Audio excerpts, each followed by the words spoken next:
Welcome, everybody. I am calling to order this Board of Education meeting. It is Monday, May 11th, 2026. It is 6:03 PM. We're in the Nashua North Boardroom.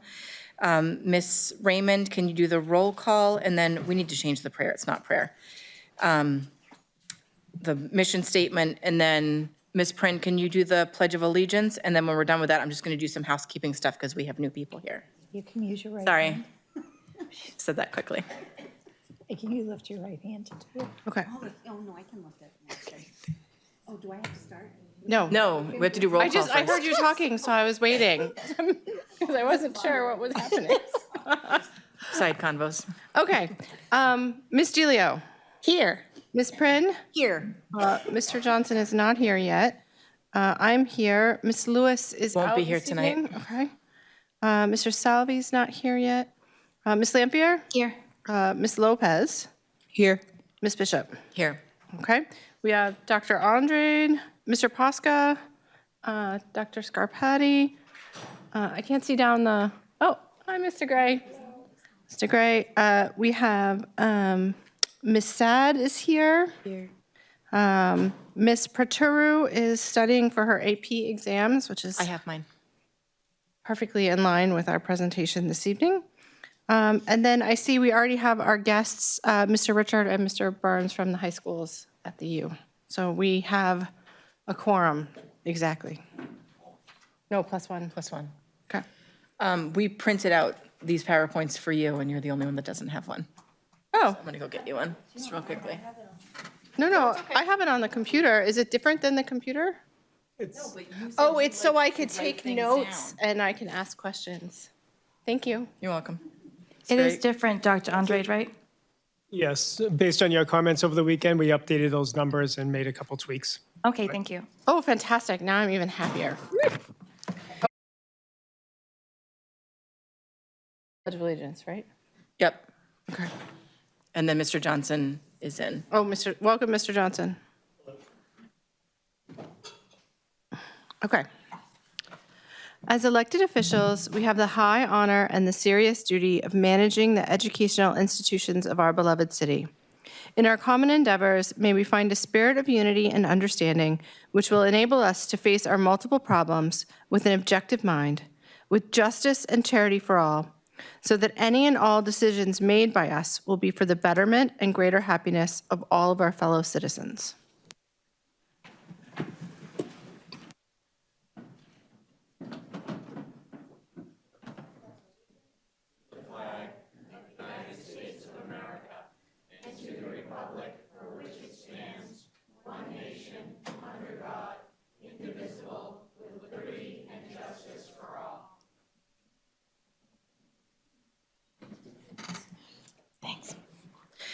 Okay, so before we go into our presentation, I just know we have some new people in the audience. There are 2 sign-up sheets if you're here for public comment. There's first public comment, which is for items on the agenda, and then there's second public comment for items not on the agenda. You need to indicate, just for my own reference, what portion of the agenda you're speaking to. I'll give you 3 minutes and make sure you state your name and address before you start your public comment, but just in case anybody hasn't filled it out just yet, I don't want to mad rush during public comment. Sure. A lot of folks are here about the, is that on the, we don't all have agendas, is that on the first page or the second one? That's on the agenda tonight. Okay, I'm just making sure Yeah. that everyone knows to So yeah, sign up for the that's first pink public form. comment. Might want to mention where they can find the agenda online. In my email. No, it's on the website. It's on the website. The email, the agenda and the board packets are on the Nashua School District website under the Board of Education. Okay, I'll hand the floor over to Mr. Burns and Mr. Richards for their Nashua. What? I don't, you can do whatever you want. Okay, guys, the floor is yours. Thank you for coming. Thank you for having us. Keith Richard, principal at Nashua High School South. I'm Nate Burns, principal at Nashua North. So we were at schools. So we're going to get kind of an overview of what advanced placement courses are. We have some data to go through, and then we invited some students here to kind of share their experiences and maybe answer some of your questions. We have a senior from Nashua High School South who's kind of taken AP courses throughout, and Mr. Burns invited a couple of freshmen who are just starting their journey out. So we kind of wanted to have both ends of the spectrum here tonight. So advanced placement courses are courses that have a curriculum that is supplied from the College Board. The idea is that it is college level rigor in high school. There's a test that we are currently in the throes of right now with students taking them pretty much the start of May, as one of the student reps is preparing tonight for their test tomorrow. And AP scores is indicative of how students will do in the college level. It is often an indicator of success when students do arrive on college campuses in the fall, if that is the path they choose. Some of our students too, if they receive a score of 3 or more, a lot of times they can get credit for those courses for college, and it helps, reduce tuition, might get them out of school early. It gives them, opportunity sometimes too to just skip some prerequisites or those college level 101 courses to be able to get into some upper level pieces as well. So at Nashua High School North and South, we offer 15 or more AP courses on an annual basis. Our biggest enrolled courses are AP Psych, AP Calc, and AP Economics, mostly micro, but also macroeconomics too. But we have AP courses that are across all disciplines throughout the schools.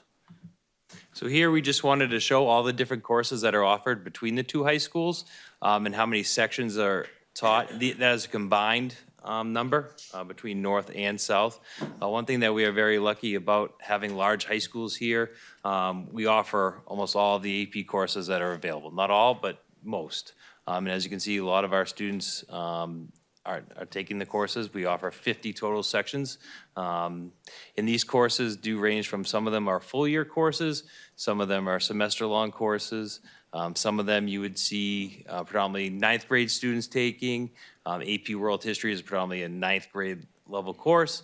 And we'll show you guys data that as kids progress through their high school's career, it opens up more and you'll see students taking additional AP courses in their schedule. So as Mr. Richard said, they're all College Board aligned curriculum, so teachers have to upload their syllabus, and then they also have to get approved by the College Board. Talked about the AP exam scale is from a 1 to a 5, so most of the students that get 4 or 5s do get college credit and get to move on, sometimes 3s depending on the school that they're going to or what they're planning on studying. And students really get into the material really deeply. So if they have a strong interest in a science class or a strong interest in social studies or math, it really gives them that opportunity to dig deeply into that subject and learn a lot about it. And they really focus on not the memorization piece, but how do you analyze information, synthesize tasks, kind of go through there, and it provides a lot of independence too for our students. So here is a snapshot of the past 5 years of students at Nashua High School South, number of tests taken and the number of students that took the test. So you can see this past year in 2025, we had 284 students take over 492 exams with 91% rate of students getting a 3 or better, which is phenomenal. 3 is kind of like the benchmark, and 91% of the students at Nashua High School South achieve that mark. And you'll see, this is kind of a breakdown of those numbers. So you see freshmen, predominantly those students were probably all taking the AP World exam. And then as they progress in their course of studies in 10th and 11th and 12th grade, you see a wider range of students are often taking multiple AP courses in those grades. Sometimes, taking one, but that's where sometimes that's why the numbers are larger in the 10th, 11th, and 12th grade. And this is a breakdown of the performance. It's been a steady rise on the students who are scoring a 3 or better. So it goes from 75% of the scores being 3 or higher to this past year, 91% of our students scoring a 3 or higher on the exam. All right. And then, much like South, North is in a similar spot. So we've seen an increase in the number of students that have been taking AP courses from 165 to 214 over these years. And we have 334 students take a test last year, and 86% of them are scoring at a 3 or more rate. And again, just showing the total of students as we go through. And then, again, we're also seeing, the distribution. So our freshmen, have the fewest number of students that take it. And then as we move up and progress through the grade levels, typically increases with students taking a couple of APs as they move forward. So again, we kind of already talked about this, but why it matters. Our students find these courses to be rigorous and challenging. There's only so much time in the classroom for the curriculum that there is an expectation that a lot of outside work is done and independence is done. So it prepares students for college and careers beyond high school. As Mr. Burns did speak, depending on the college you're attending and the score you receive, there is potential for college credit. And those scores are signal for academic strength and preparation for moving on. All right, and then, like Mr. Richards said, we have a couple students that are here from North and South, and we'd like them to kind of just talk a little bit about their experiences as freshmen and then also as a senior. So I'm going to invite Evie and Oscar up to the podium first to kind of just talk and share their student experiences here at North this year. Hi, guys. Welcome to the board. Don't be nervous. Look at the person with the nicest face and just look at them. You guys will do just fine. Okay, so taking AP World has definitely taught me. I had to work a lot harder for this grade than I've ever had to work for a grade before. A lot more homework outside of class, and you're expected to keep up yourself. Your teacher's not like holding your hand through the whole class. I definitely improved my time management skills throughout the year. Initially, I didn't keep up with my homework, but I got better as the year progressed. Also with like the writing portions, you're expected to be able to write like a DBQ, which is like an essay in like an hour, which of course was very challenging at the beginning, but I got better and better thanks to like my teacher and the work you have to put in outside of the classroom to get there. Okay, so my experience was kind of similar because throughout middle school I felt like I wasn't challenged as much, and that's kind of another reason why I was drawn into like the AP class. And so AP World History, I feel like it's also really pushed me to stay on top of my work because the syllabus and like all of our lessons are very well planned out, and there's it's like a much more rigorous and like course that takes a lot more time and focus. And then for my like writing skills, I definitely had to incorporate more skills that I hadn't been incorporating before in my essays, such as like causation and cause and effect that weren't as heavily focused on in other essays before. And I feel like, again, with like the studying and staying on task throughout homework was a lot more challenging. And then as the class went on, I got better and better at it. Thank you, guys. Thank you. Thanks, guys, for coming down. Now, for the other end of the spectrum, we have Adi Kulkarni coming down. Adi is heading to Berkeley in the fall, and he's had a slew of AP courses he's taken through his career. So I want to share your experience with us, please. Yeah. So good evening. My name is Adi, and I'm a senior at Nashua High School South. So I want to thank you for giving me the opportunity to kind of speak about my experiences with the AP exams in the classes at Nashua South. So for me, like AP classes have been probably one of my most valuable parts of, or my most memorable classes as well from my high school experience. And I've taken a variety of different like AP courses from very STEM focused ones to things that were like AP government or AP literature. So going into high school, I chose to take AP classes for a few different reasons. At first, one of the primary reasons I took AP classes was I felt that I wasn't being challenged as much in middle school and kind of with the math classes. And I really wanted to kind of advance myself because I knew I wanted to pursue some sort of career like in STEM, and I was really interested in engineering at the time. So I kind of challenged myself. I tried to take AP Calc AB, and I really started to enjoy those classes. And kind of being exposed to it in like a more in-depth level that I hadn't experienced in other classes was something that kind of inspired me and pushed me to take even more AP classes as I went on. AP chemistry. And I even started to explore classes that weren't exactly in engineering or science, such as like AP government and AP literature. And I think that was really a great experience for me, especially taking AP government. As prior to taking AP government, I didn't know much about policy, politics, or anything like that. And it really like opened my eyes, especially to understanding how much power like students had in our own government, how much we could influence legislation by speaking to local representatives and legislators. And I really took the knowledge from that class and applied it to my real world. I worked with this nonprofit, Tech Pals, which we started in our freshman year. And we did a lot of work kind of helping seniors with digital literacy. And till I took AP Government, we were working significantly with just workshops and stuff like that. So after taking AP Gov, I started learning like if we spoke to local legislators, we could influence, we could pass like awareness resolutions and policy on the local state level and even on the federal level. So we started to reach the legislators, and we were able to pass like a House resolution regarding the awareness of it.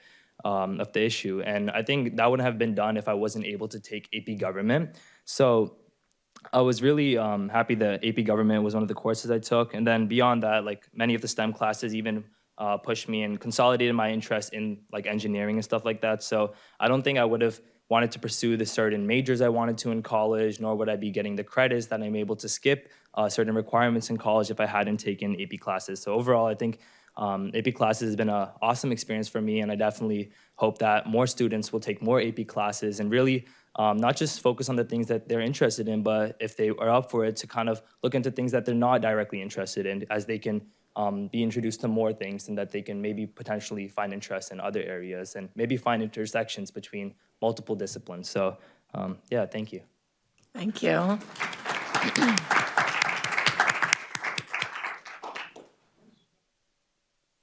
You guys have any questions for us or for our students that were here? Are you going to run for the Board of Education after your AP government class? That was a fast no. That's okay. We're slow to learn up here, too. Do you guys have any questions? Ms. Raymond? I always have questions. I know. So I have a couple of questions. I have one question for the freshman students, and that is whether or not they're planning on taking more AP classes as they move forward. And then the question I have for administration is about, we have 19 AP classes on the list, and I know there's others in the catalog. Can you only take classes at South if you're a South student, or only at North if you're a North student, or do the kids have access to the entire catalog? Do you want us to go first, or do you want the kids to go? They're up there. They're up they here, can so go. you guys go ahead.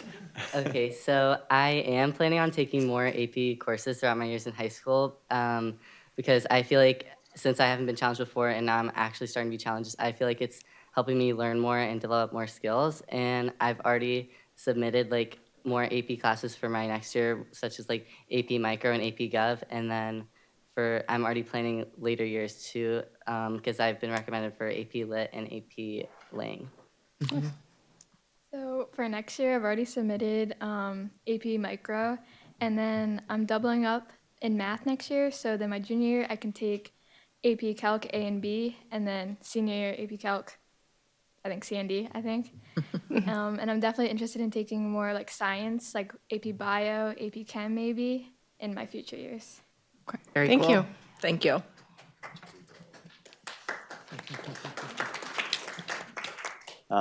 And yeah, so, our course catalog, we do share students between both North and South. And it's run based on the number of requests. So, we take a look at those requests. And then if there's space at the school, the students are able to travel to take those other courses over there, much like our CTE programs. Okay, great. And that makes me think of one more. And that's about the intersectionality of CTE programs. Can you be an AP student and a CTE student at the same time? Absolutely. Yep, and we have that happening at school with our students, yep. Kids, that's what's great about our high schools, not to, brag, but we're very lucky with our course catalog that we offer so many different pathways. And kids, even though we call them pathways, I'm not sure the kids see them as pathways. They just see it as their own pathway, and it's great. Thank you. Ms. Lampier, then Ms. Lopez? I just noticed that the difference in the number of kids that are taking these AP classes in South and North, in the ninth grade, at North it's 35 kids, and at the South it's 51. And then for 10th grade at North it's 30, and for South it's 72. And I don't know if you guys have any theories as to why the numbers are so different. Yeah, I think demographics are slightly different between North and South. We are doing a little to see how we can get more students involved in this. So the College Board does produce something called AP Potential, where you're able to identify students that, based on their PSAT 8-9 scores, PSAT 10 scores, that you're able to identify students at an earlier age and encourage them to kind of take AP classes that they may not have thought about taking in the past. So he and I are kind of coming up with some ideas that we can, invite those students in to have conversations about, or have counselors meet with them and talk a little bit about why they should take these classes and what it could be good for them. Some of it's just getting them to challenge and getting them out of their comfort zone a little bit, but. Thank you. Ms. Lopez? Hi, I just have two questions. I'm going to give them both to you at the same time. How long have we been running AP classes here in the Nashua School District?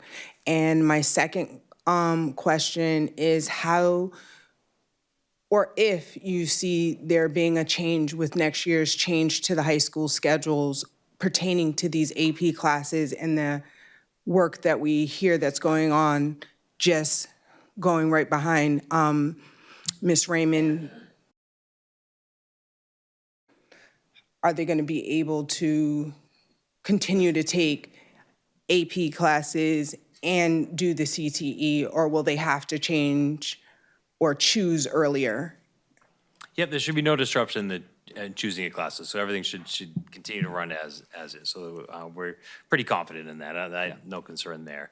How long have we had they As long as- predate me. I feel like I'm Yeah. getting pretty old, so. I took AP classes when I was in Nashua, so I know. Yeah, I'll let him talk. I think he took more than I did. So. So I know they've been around a long time. We've introduced more and more courses. There's actually some newer courses that are coming up as well. So the College Board is always trying to get and generate interest. So I think, when I was there, we certainly didn't have the plethora of the courses that are involved now, but we did have quite a bit of courses back in the day too. So I have no idea. We probably had AP classes since they were introduced, would be my guess. Can I just follow that up? I just wanted to point that out to show how great the staff here at the Nashua Public Schools is. They're writing curriculum to be submitted to college courses. So, thank you. Mr. Johnson, then Ms. Lampier. I have a kid who took 2 AP courses as a senior and loved both of them. And so my question was, those 2 classes he took are now, I think they're both AP Euro History and AP Music Theory. So do we see rotation in classes, like classes come and go? We do, yeah, and based on, AP Euro's been kind of hit or miss, up and down. We believe we do have numbers for that next year. And music theory, same thing, kind of ebbs and flows with the kids. It's interesting to see some of those courses do run maybe every other year or something like that. Yeah, I know he had like 3 in his class for AP Euro History, but he got a 4 on the AP Euro History test. Fantastic, So. yeah. And that leads to my other question is, he was on IEP and then a 504 by his senior year. So do you see kids with learning disabilities being able to take the courses and how they do in them? Absolutely, and your son is a great example of that. That just sometimes it's, as Mr. Burns was saying, just having that push that, we're going to challenge you, but we're here to support you as well. Sometimes pushing kids out of their comfort zone isn't the easiest thing to do. But as, hearing Adi speak earlier, that he took some courses that were kind of he's more of a STEM focus, and then he took some others, the AP Gov, and, that opened up another world for him as well. So it's fantastic to see that they challenge themselves. Yeah, I'd like to see every kid give it a shot if possible. I think that would be the best thing. Just to see what it's all about, prep them for whatever it is that they're moving on to in life. I think it's just those skills that they gain out of an AP class, really going to benefit them in life. I was just wondering programs works. Yeah, so staff, they do have to go through an AP training. They're offered, at a variety of different colleges or locations throughout the US and probably throughout the world. So anybody that's tabbed to teach one of those courses does have to go through that program, which, comes with a cost. So a lot of times, the teacher that's teaching the AP Bio or the AP Chem or AP English teaches that course for a long period of time. And sometimes they want to give it up, and we have that opportunity to train somebody else, and sometimes they retire and move on. So I would say, we do our best to kind of rotate through, but there are some kind of requirements that you have to do before being able to teach one of these courses. Do most teachers only teach one AP course, or are there some teachers that teach more than one in a semester? I think there's some that teach, they might have 2 sections of AP Calc, or sometimes, it might be an AP Stats and an AP Calc that they're teaching just because of the training that they've had and background that they have, or sometimes, and it's all based on, what the course requests look like. So if we have a ton of course requests for, an AP Lang, we might run 2 sections of it in a year. Sometimes we only have enough to run 1 section, but. Okay, thank you. Did you just snap at me? Yeah, but on purpose. Miss Raymond. Never look in my direction. No, I was just gonna say, I know for my own kids have taken AP classes, and my son had the same teacher for AP Calculus and AP Physics. So he was in her classroom for half of his day. Yep. For a year, and then now he's in the next AP Calculus, so he's still with her. Like, I think he's seen Miss Miller more than entire career. So, which is cool. It's neat to have people to have that continuity. So, Can I, Miss Lampier? that makes me wonder, are there any teachers that only teach A classes? I don't have No, any. I don't think, not that I can think of. Okay, all right, thank you. Okay.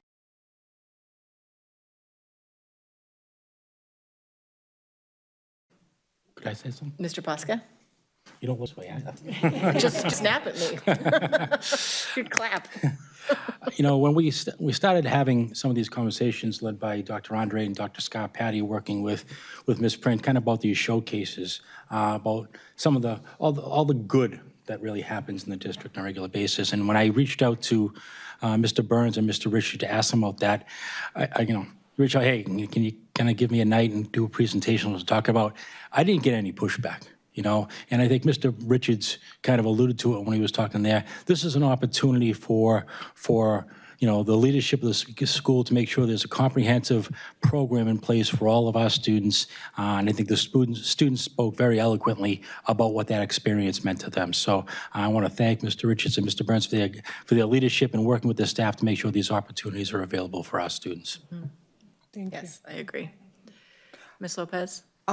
So my question was, I didn't see any languages represented. Do we have any languages represented? I know this is not the full catalog, you did say that, but just when it, We've offered it in the course catalog, it's just that it's been low requests where we haven't been able to run it. Yeah, but we have run AP French, AP Spanish in the past. AP German, I think, has been done through independent study or work as well. So sometimes we try to work with students to develop ELOs or other pathways where they can study it and then be able to prep and be ready to take the test at the end of the school year. And we have kids who will study you don't have to be in the core class to take the test. And we have kids that will challenge themselves and study all year to prepare for the test, even if we haven't been able to offer that course or it didn't fit in their schedule. So it's just amazing, some of the persistence that our students have. Okay, guys. Well, thank you so much for coming in and giving this presentation. We really appreciate it. Thank you. Thank you. Thank you.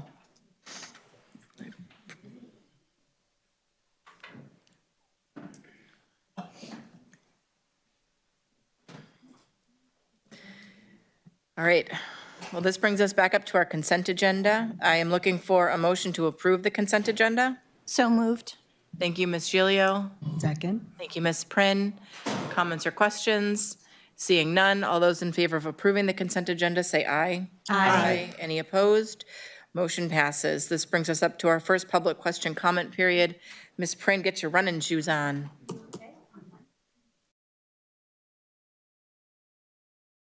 Bill over here. No, I won't.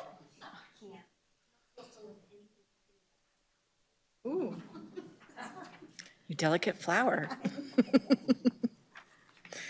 Okay.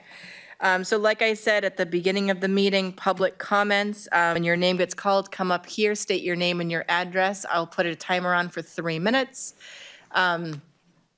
If you haven't been in this meeting before, I absolutely hate interrupting people because it's just not my style, but I will make really intense eye contact with you to be like, it's time. Okay, so that's just kind of how it happens in this building. So the first person up, Linda Ryan, come on down.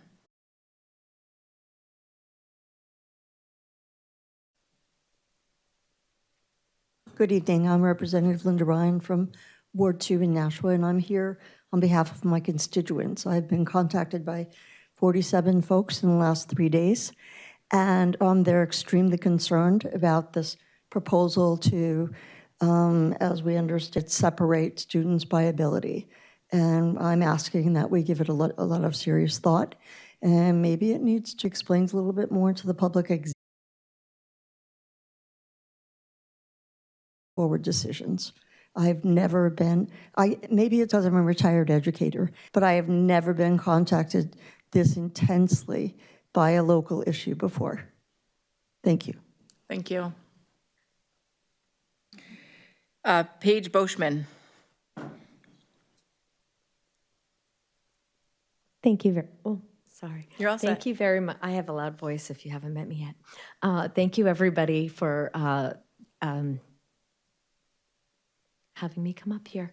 Anyway, I am Paige Boschman. I am a state rep from Ward 4, and much like Representative Ryan, I've heard from many people in the community around this state, and especially from the disability community. I'm pretty connected to a lot of parent groups, and a lot of those folks have been reaching out to me. And I would echo what Representative Ryan said, which is that there's clearly a lot of confusion out there, and that's inciting a lot of strong emotions. And I think everybody on here is wanting the best for the town, for the disability community, for our kids with other disability, or with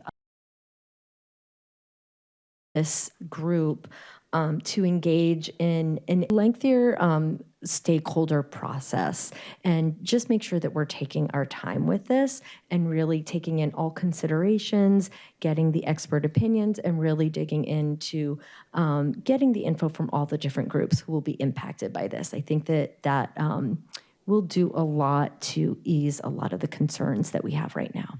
Thank you very much. Thank you. Lori Breen? Is it Breen or Breer? No, it's Breen. Okay. Come on down. My name is Lori Breen. I live in Ward 4, and both of my sons are graduates from Nashua North. My oldest son, Jake, went through the special education department, but he has, through entire school career, has been included in all of his classes, not just mainstreamed, which is very different from being included. And in the beginning, I didn't know the difference. I thought mainstream was included, and it's not. What I can tell you is Jake's life has been greatly enriched by the fact that he was included. He graduated high school. He made friends while he was in high school, and he took advantage of all the different programs. He participated in a lot of clubs. He was a 12-season athlete. He just thrived in high school. And what you may not know is students with disabilities, once they leave high school, their community can get very small. Mm-hmm. Jake made friends in high school with typical peers and others with disabilities, and he's still friends with them today and connects with them. They went out to a ball game the other night. So He thrived on those kind of things. If he did not have the experiences to be included, people, first of all, wouldn't be looking out for him, and they're looking out for him now. If he was excluded, because that's what separating people are, is excluding them, and he wouldn't be working out. Like he graduated school, he works at Five Guys on Amherst Street in Nashua. He's been there for 6 years this July. So he's a contributing member of society.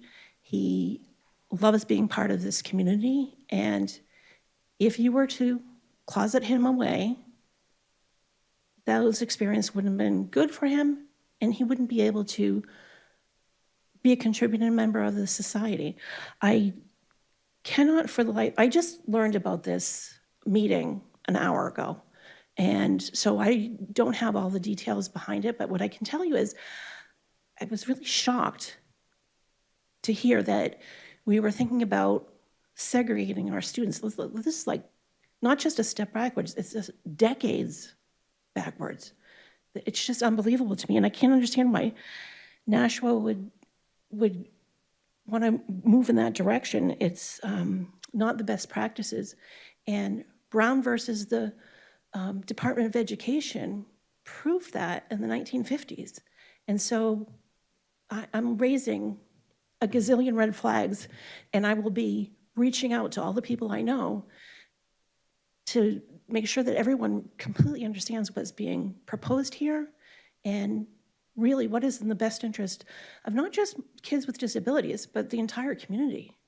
Because you know what? My kid is part of the community, and I don't want him excluded. Thanks. Thank you. Oh, we don't clap in here. Just because if we disagree with people, it can get pretty loud in the audience.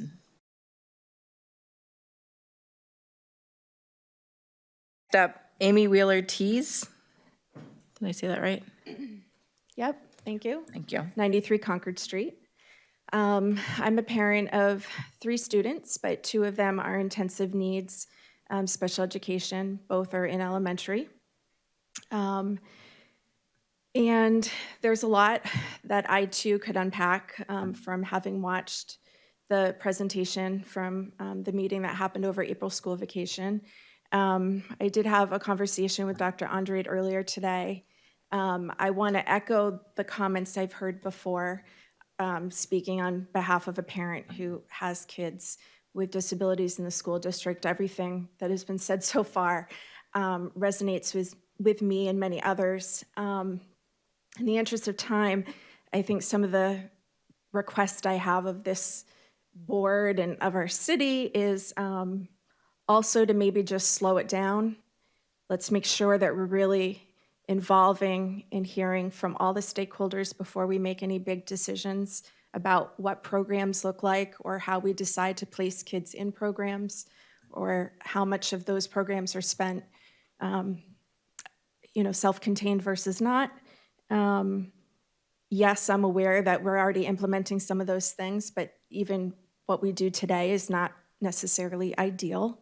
I think many of us make the most of it, but we're not super thrilled already with some of the self-contained and whatnot. But I want to remind everybody that in the state of New Hampshire, we closed the Laconia State School in 1991. And if you haven't watched it recently, it's time to refresh on Lost in Laconia. We know what happens when the mentality of a society is that people who talk different or walk different or process different get sent to a different place or treated differently. We've seen what that happens. What happens, and New Hampshire's made that promise to us that our disabled folks are going to be part of the community. And the only way that I can, as a mom, can really trust that that's happening, sadly, I can't trust it's happening at the home. It's happening in some homes, but I can't rely on all homes teaching their children to treat my children with respect. So I'm counting on the school. And so when my kids are integrated, fully integrated to the utmost ability in the classroom, starting at kindergarten all the way through 12, I know that long after I die and my kids are adults, they're going to have some peers, some peers that do look out for them, peers who treat them with respect, peers who like them. And if the school doesn't take that path, it doesn't leave me a lot of hope for what the future looks like for my kids when I'm not here. So it really is a big deal to find some solutions where the entire student body is being exposed on a regular basis to kids like mine. And I hear the time thing. I also just want to end with, I am living proof that it works. I graduated from Souhegan in 1996. My class was the first class to go through 92 to 96 high school with the students fully integrated that had just left Laconia, okay? I am a better human being because of it. The other 180 kids in my class are better human beings because of it. The student body of Nashua will be better human beings because of our kids being integrated. Thank you. Alice Introcaso?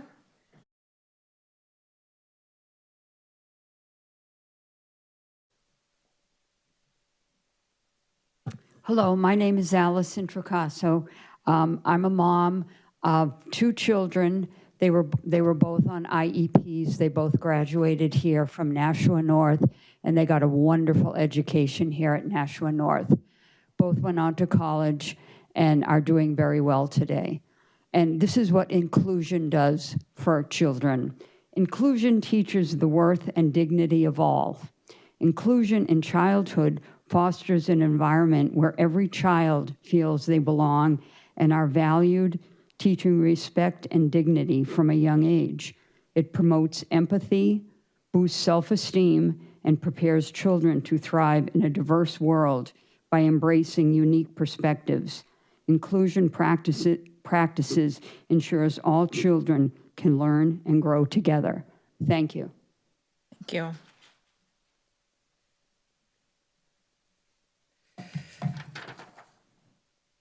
Ruth Morissette?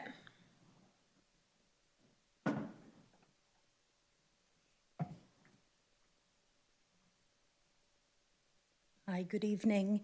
My name is Ruth Morissette. I'm a grandmother of a 10-year-old with Down syndrome who's educated in Nashua schools. I will say that I don't know all of the details of what's going on with the possible plan to segregate some of the children with disabilities, but I know that my grandson has been in special education since preschool. His home school is Birch Hill, but his parents were encouraged to send him at one point to Amherst Street, which was more of a consolidated setting for children with disabilities, and it didn't go well at all for him. He's nonverbal, so he couldn't really tell us what was going on, but through his behaviors, he would come home from school and see his parents and start crying. There were educators that had suggested getting a helmet for him because he was hitting his head on the floor out of frustration. And his parents had to advocate very strongly for him to be able to go back to his home school where all of those behaviors stopped. Never had an issue. He really enjoys going to school and he enjoys being with his peers. So I was very concerned when I heard that there might be a more consolidated setting again for him. I have worked with the area agency here in Nashua, so I'm well aware of the Laconia State School and the isolation that occurred there and the horrible conditions for the people that were segregated and living there. So someone else also mentioned that you might want to refresh on YouTube. There's a documentary called Lost in Laconia. If that could provide some insight, I wanted to bring that. And I hope that there's a little bit more information out to the public about this process because we really care about our kids and grandkids. Thank you. Thank you. And, oh, I have 2 people up. Is one person just speaking? Karen and Tyler? I'm not a Nashua resident, so. That's okay. We're not picky around here.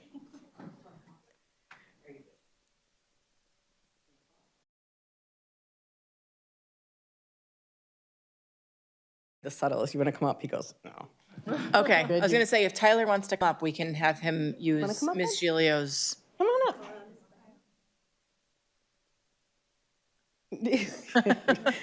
I'll use my 3 minutes arguing with him. My name's Karen Mortimer. I'm from Merrimack, New Hampshire. This is my son, Tyler. He is a 16-year-old, soon-to-be junior at Merrimack High. This hurts my soul. It hurts as a parent, but it also, I'm involved in a lot of advocacy groups. I get it. The funding, it's a valid issue. And I don't feel like anybody here is making any decisions because they think people are less than. But unfortunately, that's kind of what projects, I think. And that's, I think, what stirs up a lot of the feelings in the community. Like many have said here, Tyler he started preschool on his 3rd birthday after early intervention. He has peers that he's grown up with. He's 16 now. He met them when they were 3. Not only his peers, but my daughters. I have a 12-year-old daughter. Her friends. It's a community. We have neighborhood, community sports, recreational sports and stuff. And he's just as much of the family and the community as anybody else. I could repeat myself with all the value and all the reasons why everybody is. I think it teaches everybody compassion when you see people that need support, whether it's, a little bit of support or a lot of support. And there's just got to be a better way. I understand a lot of the learning and teaching and academics and stuff is in a one-on-one setting, and it is segregated from the rest of the school community, but not the whole day, not the whole day, not a physical building away. It sends the message to the community that that's where other people belong. And I know that's not the message and that's not the intent. So like I said, just as a neighboring community, we're going through the same growing pains and budget issues, but we're here to support. I'm here to support my friend Reagan and many, many people in the audience here, and just be visible, although he didn't want to come up and be visible. But yeah, I think it's individual. Talk to the parents, talk to the families, talk to the individual teachers and classrooms, and see if there isn't other ways to do this rather than physically putting them in another building. So thank you very much. Like I said, I sympathize, but it's just gotta be a better way. So, thank you. Thank you. Okay. Okay, that brings us up to the end of our first public comment. And now I will hand the floor over to Dr. Andre for the superintendent's comments. Thank you. I'm really going to gear a lot of my comments to public comments tonight and really thanking the community for coming out tonight. And the last 2 weeks, I won't lie, has been really difficult for the district, for the superintendent's office. Is on the learning lessons that happened over the last couple of weeks on how do we clearly communicate, how do we make sure there's advocacy going on, but the number of emails that came in really in support of all of our students. And as we've been talking through our strategic plan, and we were actually going to talk about the Harriman study and the facility study on the changes that potentially happen in Nashua over the next 5 years, really reinforced the strength of this community and how we have the opportunities to have courageous conversations. And I think this is a start of a courageous conversation on, and I think, Amy, you mentioned, on how our, what we're currently doing, there's always room for continuous improvement. And I think where everything is not perfect right now, we have to have that growth mindset. So as difficult as it was, it really reinforced to me, again, the strength of this community to have conversations with our students at the center, to actually take a pause, to engage in dialogue. I've had numerous emails and conversations with people over the last 2 weeks, and it has been productive. And I think that's really, again, shows to when a community starts to come together and engage in dialogue, we'll all be better for it. I don't want to get too much into the presentation tonight, but I want to thank Ms. Bishop for allowing us to put this back on the agenda so we could have our more robust definition of where we're going and with the intent. So I just, again, want to reinforce, thank you, Nashua, for speaking up and advocating for all students, as difficult as it may be to hear one way or the other. I think that just what makes Nashua so great, that we can engage in difficult and courageous conversations. So that being said, we do have some student celebrations as well. We had 68 North and South students compete at the International Career Development Conference in Atlanta, Georgia. These are our DECA students. Over 26,000 students from across the world competed in business role plays and written event presentations. These projects begin in September and are worked on throughout the school year. Making the finals is incredibly difficult at this level. 5 teams from Nashua made it to the finals, with 3 of those teams making it to the top 10.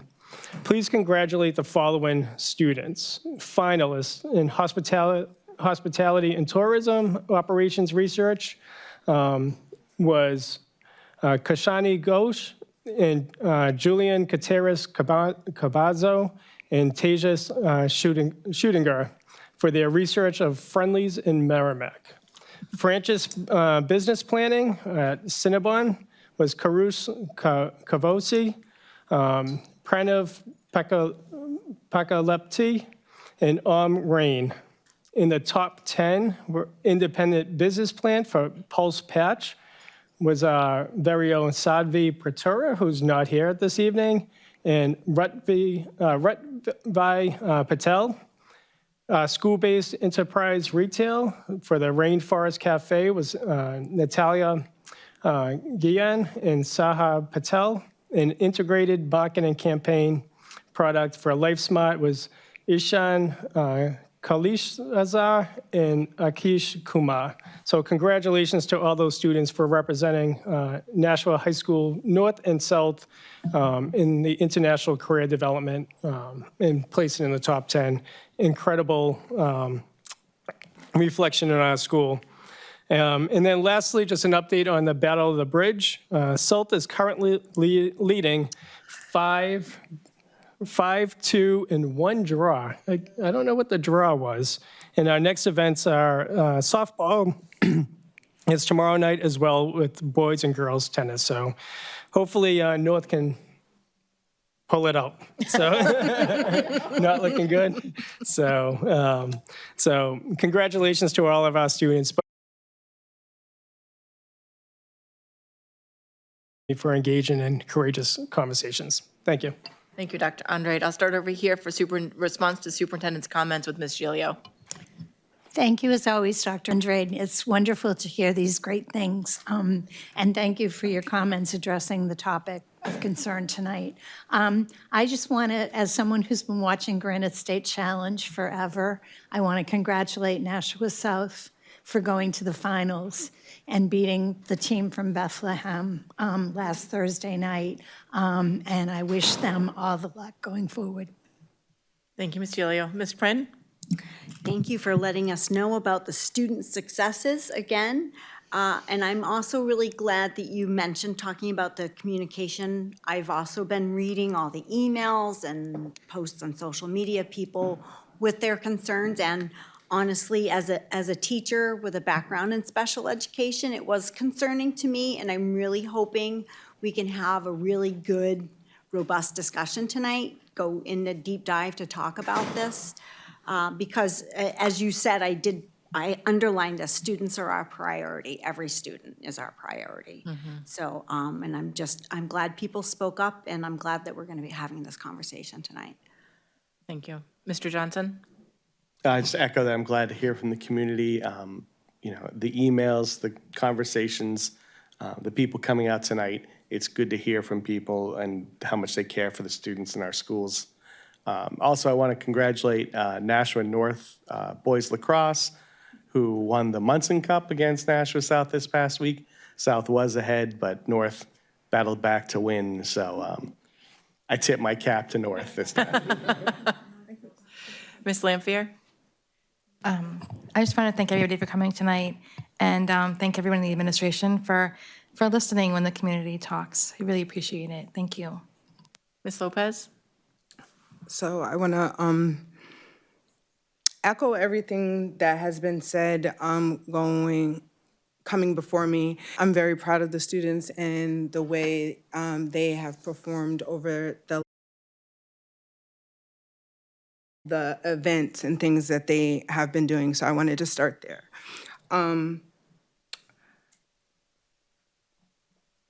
I was not able to be present at the last board meeting when this came out. But I truly want to give time and space to listen to the presentation that has been prepared for us, but also really saying I hope that a lot has changed. I think that this is a strict case of separation. I sat in the aldermanic chamber earlier this week and listened to you say burden. So I need this to absolutely be different than was presented when Regan spoke about warehousing the children, separating them. I know that you have a background in special education. That's part of what brought Dr. Andrade here to the Nashua school system. So I'm listening with open ears, hoping to hear that 95% of this has changed. Ms. Raymond? I don't really have any response except to be very excited about how well our students are doing. I mean, top 10 in the world is, I mean, I can't imagine how proud those kids are and their parents are of them. But I also appreciate, like everybody else, I've heard from a lot of people in the community, both here and with my state rep hat. And I know Dr. Andrade has spent a lot of time talking to people as well, and I appreciate that he has met with a number of us board members individually over the last 2 weeks to go over our concerns, really in excruciating detail. So thank you for that. I will take your tip of the hat for the north wind. And no matter where I am in this boardroom, I'm still a North mom, so. I feel like we never win. It's fine, it builds character. I'll hand the floor over to you now for student comments. Sanvi got top 3 in the world for her individual thing at DECA. Can I clarify? Sanvi is our other student board rep who's not here tonight because she's home studying for those pesky AP finals they were talking about. But that's who Ms. Sad is talking about. Yeah, and North won't win in the spring, but we'll win again, maybe in the fall. And I do think that it's really good that there's so many people here tonight, and I think that it's important that everyone's speaking about what matters to them, and I think that as a student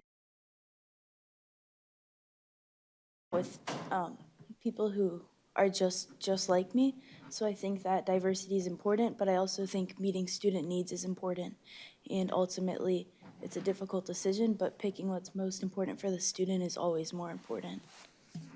Thank you. Okay, this brings us up to our committee on budget. Just an update on dates.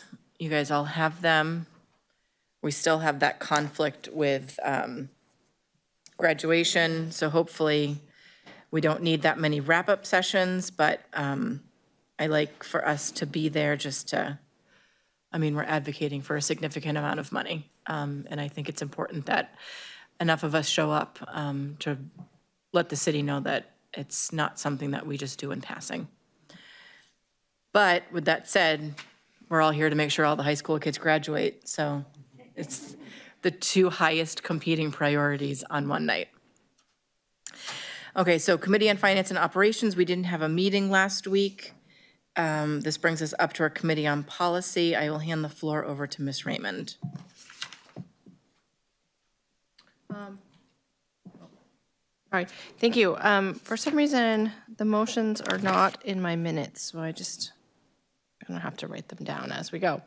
Oh, and I won't be there on graduation night. I'm not going to the Alderman. I'm going to graduation because my kid is graduating. So I'll allow it. So sorry, everyone. I have prior plans. So we have a number of things on second reading, which means that and vote on them. The first item is to approve policy CCA, which is our organizational chart. And I'm moving that we approve CCA. I'll second. Okay, thank you. Any comments or questions? Do you want to give us a little run through? Yeah, so if you look at your packet, the changes are in red. We have a couple of title changes. Oh, do we have a quorum? 1, 2, 3. Okay, quorum, sorry. Okay. Yeah, when ahead. it's tight like this, people can't, yeah. Yeah. We have a couple of title changes. We have a little bit of reorganization based on the budget that we've presented to the aldermen, where we have eliminated or proposed sharing some positions with the city. And those are the changes. And I think that while I don't want to lose people in general, I do think it's fair that if we're cutting 60 positions, that some of them be administrative positions as well. So I hope Comments or people support it. questions on policy CC? Ms. Lampier? I asked about the Title I position that's not going to be there anymore, and I was told that Dr. Scarpati was going to be taking care of that. And I just want to say thank you so much. I'm sure it's a lot of work, and we really appreciate it, and we know that you're going to do a good job. So thank you. Is this news to you? Is this a voluntold experience right now, or it's like reality TV? Perhaps. We know it's a job that has many different parts, and I think there's some parts that may go to a variety of people, and then a lot of the kind of common oversight pieces of it align with the work that I already do that can be combined. But thank you, Ms. Lampier. Yes. Ms. Prin? I hope this wasn't asked while I was out, I apologize. But I noticed under like Assistant Superintendent for Secondary, there are some like NTC leadership and Directors of Guidance. Those are like, they're not bolded. Does that mean that those are new? What is the significance of the way it's outlined? A couple years ago, there was an adjustment made that those, the CTE director position and the director of guidance position directly report to the high school superintendent. I still regularly meet with those. This position still regularly meets for some input and feedback, but they are under the kind of the oversight of the high school principals in those respective buildings. Thank you. That makes a lot of sense. I think we could consider taking them out because it's really admin, and they're the only two positions that are building-based in the list. Because they're administrative positions, I like them on the chart. I don't know how other people feel. I would say I'd leave them in since they are administrative positions, and it's just clear in the chart that they report to the principals. Well, sort of clear. Clear enough. It's genogram clear, if you know how to do one of those. Yeah. Okay, any other comments or questions on policy CCA? Seeing none, all those in favor of approving policy CCA say aye. Aye. Any opposed? Motion passes. Okay, so the next item on the agenda is policy E. I'm moving that we rescind, if I could spell rescind, policy EBC because it is duplicative. We have this in our educator code of ethics policy. We also have it in a couple other personnel policies, and then our instructional policies. And the language is just really, frankly, outdated and not necessarily in line with best practice instructional practices. I'll second that. Okay. Any comments or questions on policy EBC? Seeing none, all those in favor of approving to rescind policy EBC, say aye. Aye. Any opposed? Motion passes. Okay. The next one is policy GBEA, and I move that we approve the updates to GBEA as they are presented in your packet. Second. Thank you. And this is, I didn't say, this is our professional ethics policy. And you'll see what we've done is we have kind of merged it with what was existing and what the New Hampshire School Board Association recommends, so that everything aligns with the standards of ethics for New Hampshire educators that is now required by the New Hampshire Department of Education. Ms. Lopez? I have a small question. This is for employees and educators. This one's for educators. What's the number for the one sure that they are held to these standards? So this one is for all employees. Let me see if there's another one, Mr.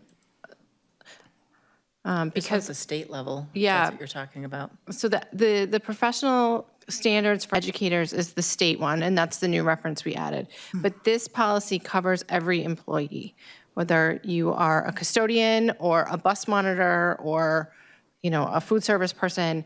The expectation under this policy, and I truly believe in, is that the worth and dignity of each human being, we need to be recognizing that and nurturing it in all of our interactions with students and staff.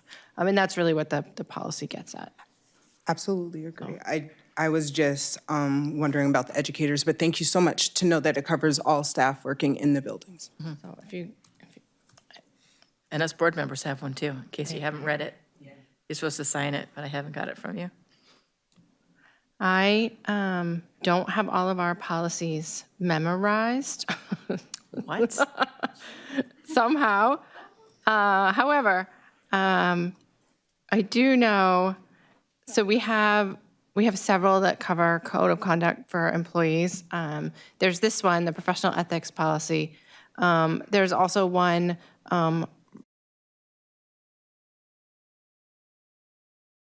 behaving appropriately, how and when to report. There's one about conflicts of interest. There's a whole policy on appropriate electronic communications between students and staff. There's another policy that governs relationships between employees. There's another one about grievances. There's a whole bunch. So if it's not in this policy, it's probably in one of those other ones. Okay. I think that's it. Any comments or questions about professional ethics? Any others? Seeing none, all those in favor of approving policy GBEA, say aye. Aye. Any opposed? Motion passes. Okay. Now I've opened the window and I've lost my place. Hold on one second. Okay. I move that we approve policy JJJB. Nope, JLCDR2. Oh, it's not in the right order in my packet. Wait, I have JJJB is next. Yeah, it looks like it's not in the same order in our packet as it is on the agenda. So let's just do JJJB since it's not written in my minutes and I've already written this one down. Okay. So JJJB is co-curricular activity eligibility behavioral expectations. And I didn't write it down fast enough. Did someone second it? I'll second it. Thank you. So last 2 meetings ago, we approved our co-curricular activity academic expectations. We also found that we have this policy about behavioral expectations. And so the only changes at this time to this is to change the word extracurricular to co-curricular so that the two policies have the same terminology. It is in my queue with Ms. Gingras and the coaches and the, the advisors for various co-curricular activities to see if they want to merge it into one policy. But that really has to come from the staff doing the advising and the coaching. And so that will take some time. So it may come back in the next 6 months to a year as of one giant mega policy. But in the meantime, we want them both. Okay. Any comments or questions? Ms. Gilio? I just wanted to bring up that I think the first time I heard co-curricular was from Ms. Gingras many years ago, and I like that change. It's so much more appropriate, so I'm glad that we've changed the nomenclature. Yes. And just to be clear, this applies to both clubs and sports and like drama, et cetera. So. Okay, seeing no other comments or questions, all those in favor of approving policy JJJB, say aye. Motion passes. Okay, and now I move to approve JLCD-R2. Second. Thank you. Thank you, Ms. Lopez. And this is a form that goes along with policy JLCD, which is our policy on administering medication to students during the school day. There's multiple parts to this. We have a policy about it. We have an authorization form for prescription medications, and then this is the authorization form for over-the-counter medications that parents or guardians have to sign in order for the nurse to give out things like Motrin or if you need a cream that's over the counter or whatever. And so the only change here is that we don't provide or furnish over-the-counter medications. We don't have like a special, CVS pharmacy here in our schools. Parents who have something they want their children to take need to send them in along with this form. Right? Yeah. Yep. Okay. Comments or questions? Seeing none, all those. I have a question, sorry. I was. I had no idea where that was coming from. Sorry, I'm not allowed to use my right hand that much, so I was trying to do this with my left hand, so I apologize. I'm slower with my left. Is this, I know it's a policy, but is there any way for like parents to make this accessible for parents to print out at home so that they can print it and send it? Or is this something like available in the offices or in the nurse's office? I feel like it's something that goes home to parents. Exactly. A beginning lot of of the this is year. included in the beginning of the school year packet of information, so that is then shared, it is filled out, and, traditionally, that's when that information is collected. And then I've had this just as a personal experience in circumstances before where I had not filled it out appropriately, and so then I could, sign it. But it's also here for people who want to reference it. It'll be on the website. Is this something that should go in the handbooks or no? I think it is. I can check and see if it's in the elementary handbook, but it certainly could be if it's not.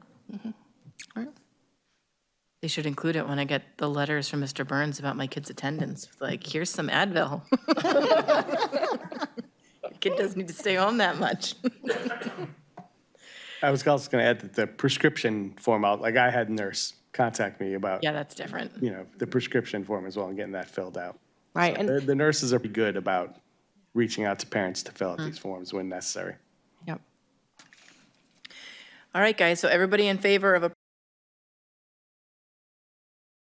Aye? Aye. Any opposed? Motion passes. Committee on Curriculum and Evaluation, I think our next meeting, you have July? Tomorrow. It's tomorrow. It's tomorrow. We're next week, by the way. And policies next week, Committee on Human Resources, and then up to, actually, if you guys don't mind, we're gonna swap new business, just because we have people here for it. Is that okay? Just make sure we have a quorum. 1, 2, 3, 4, Okay. We're up to 7. I know, I get nervous.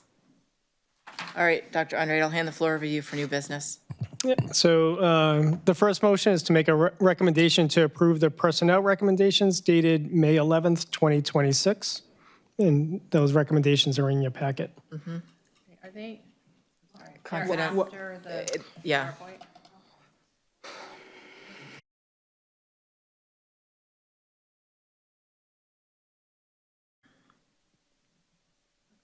I'll make that motion.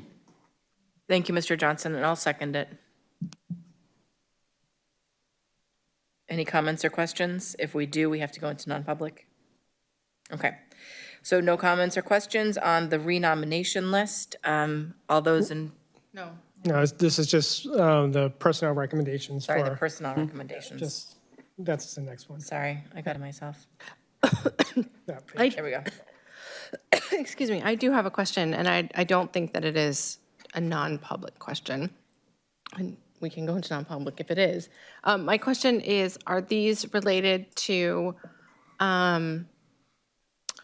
budgetary or personal decisions, or is this something that Yeah, these are like, are more personal decisions or transferring. okay, great, thank you. Okay.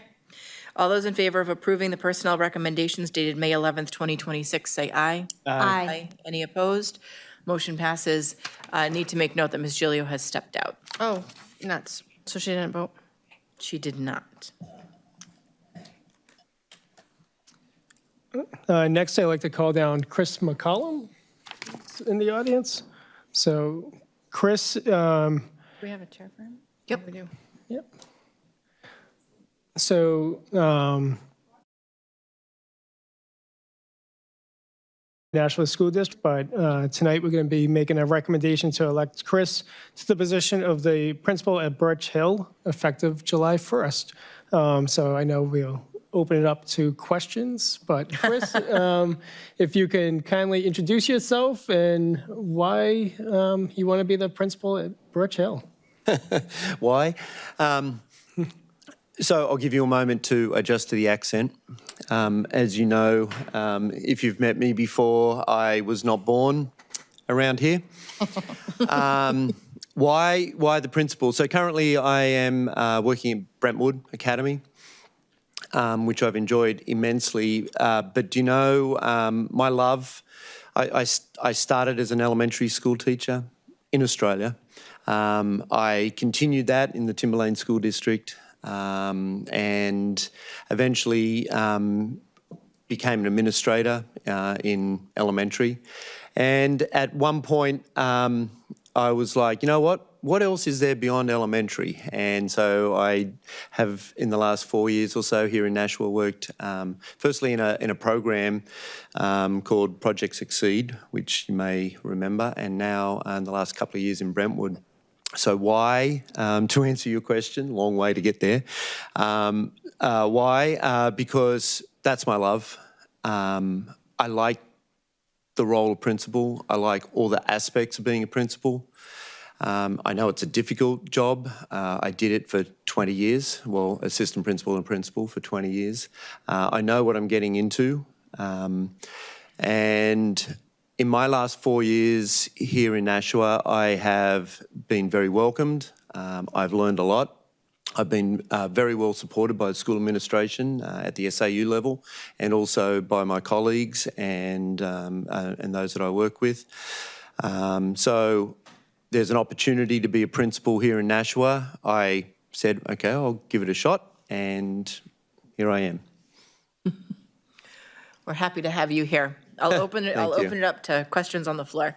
Ms. Raymond.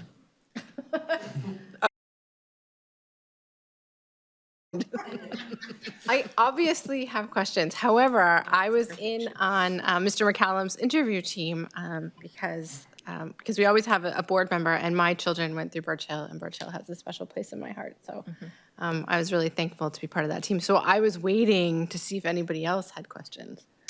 But I'll ask my question. So I ask everybody in a principal or assistant principal the same question because I think that think it's a question that a lot of parents have when meeting a new principal for their children. And that is to ask you to tell us a little bit about your philosophy on discipline at the elementary level. Okay, a little bit. Well, I mean, I don't need a dissertation, but, what should the Birch Hill parents expect? Well, first of all, discipline, that word brings up a connotation of something that's not positive. And we've advanced a lot in education now. So discipline, yes, while it might be part of the bigger picture, what I would focus on, I'm very much a systems person. So it's the systems that are in place, and that's what I'll look for when I get there. What systems are in place for behaviour management and how you manage that behaviour.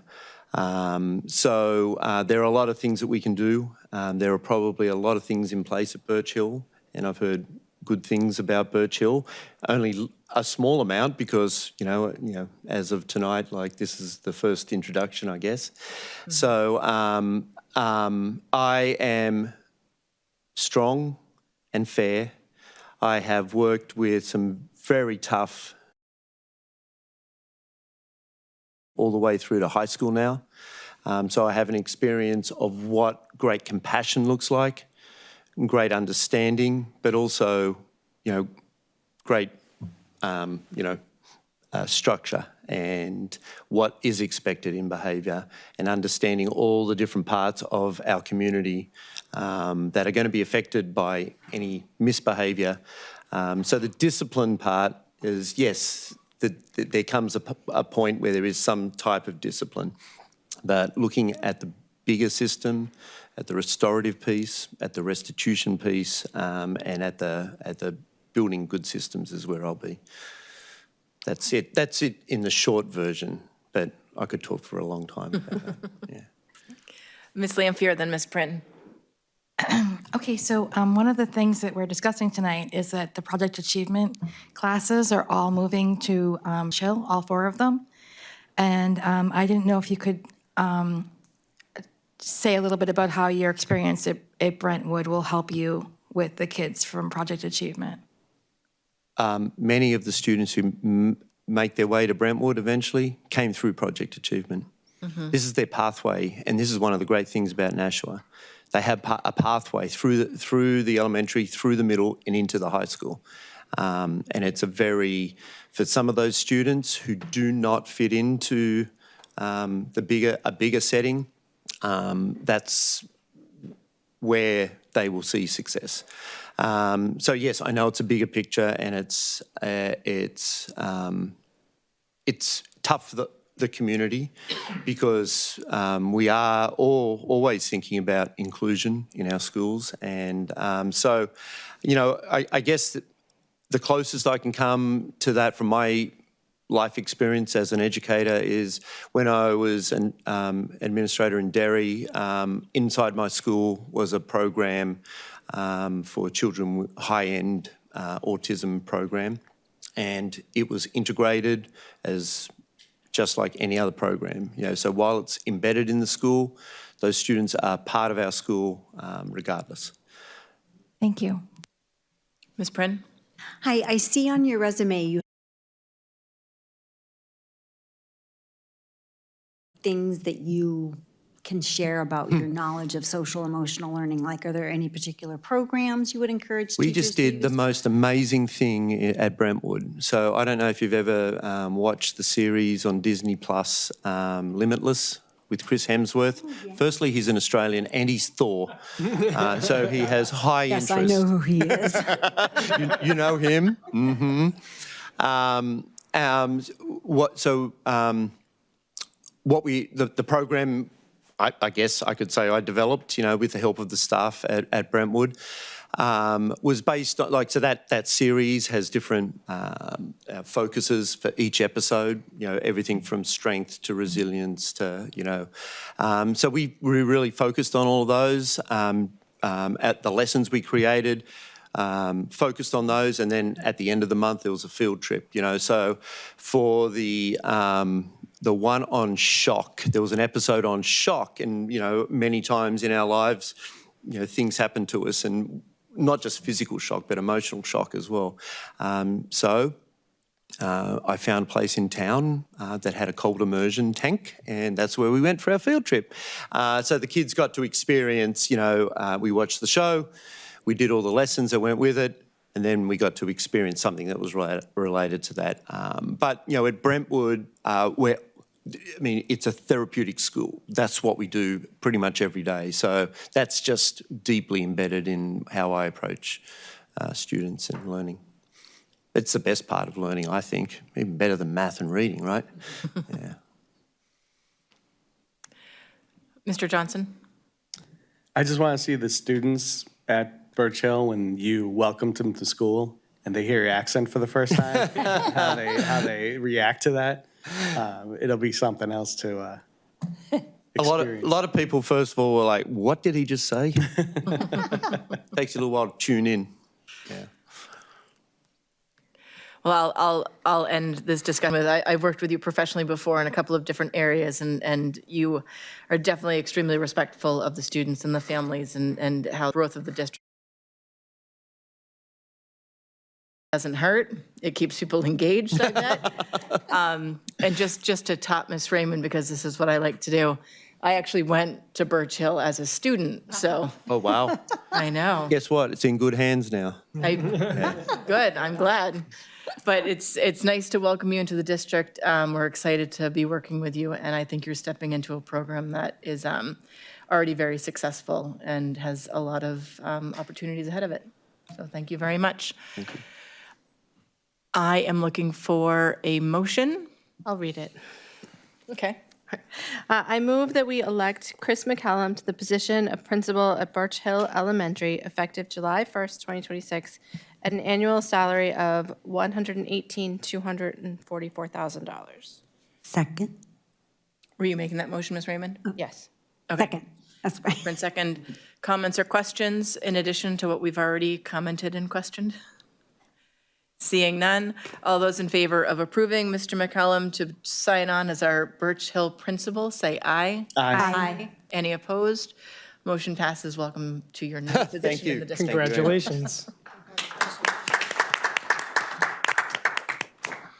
And lastly, I'm looking for a recommendation to approve the 26-27 teacher, principal, and list. I'll make that motion. I'll second it. Thank you, Ms. Lampier. Comments or questions? If we have any, we need to go into non-public. I just have one. I don't think it's non-public. Okay. My question is procedural. This vote, if we approve it tonight, we've locked in all of these employees. So what happens if the aldermen decide to go rogue and cut our budget much further than they already have cut what we're hoping for? It will not come from people on this list, essentially. Okay. Okay. Into that couple weeks where we just hold our breath and hope the Board of Aldermen respect our request. Okay, seeing any comments or questions? The timing just doesn't seem best. No. But, I mean, moving mountains to change that. Okay. So all those, no, I already said that. So all those in favor of approving the renomination list, say aye. Aye. Any opposed? Motion passes. Okay, this brings us up to, thank you guys, brings us up to our additional presentation on special education. Did you want to say something?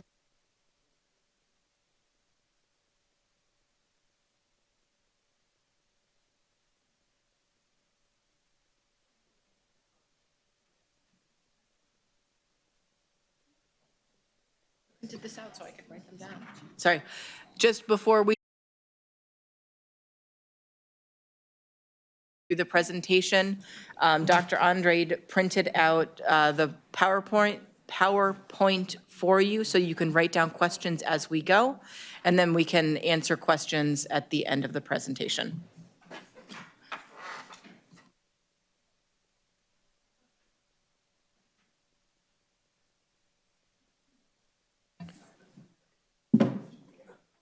Thank you. I did call up interim special education director Tom Beer and our promotion. One of our elementary special education coordinators, Lennox Bannon. So we're going to go through the presentation and break it into parts. But again, please take notes. A little history, give a little context and background onto the conversations that we were having, and then our plans moving forward. So, Dr. Scott Patty, you want to give a little bit of background on? Me too. So kind of backing up a little bit. When I started last spring and kind of did my listening tour around to schools, some of the feedback that I heard was concerns around program placement for students, lack of clarity around, what are our programs? How is one different from another? How are students placed? How does that process work? And definitely some feedback that wasn't working as smoothly as it could be. To the interim director role this fall. He did kind of a similar listening tour and was getting some similar feedback. So I commend Mr. Beer. He formed a work group.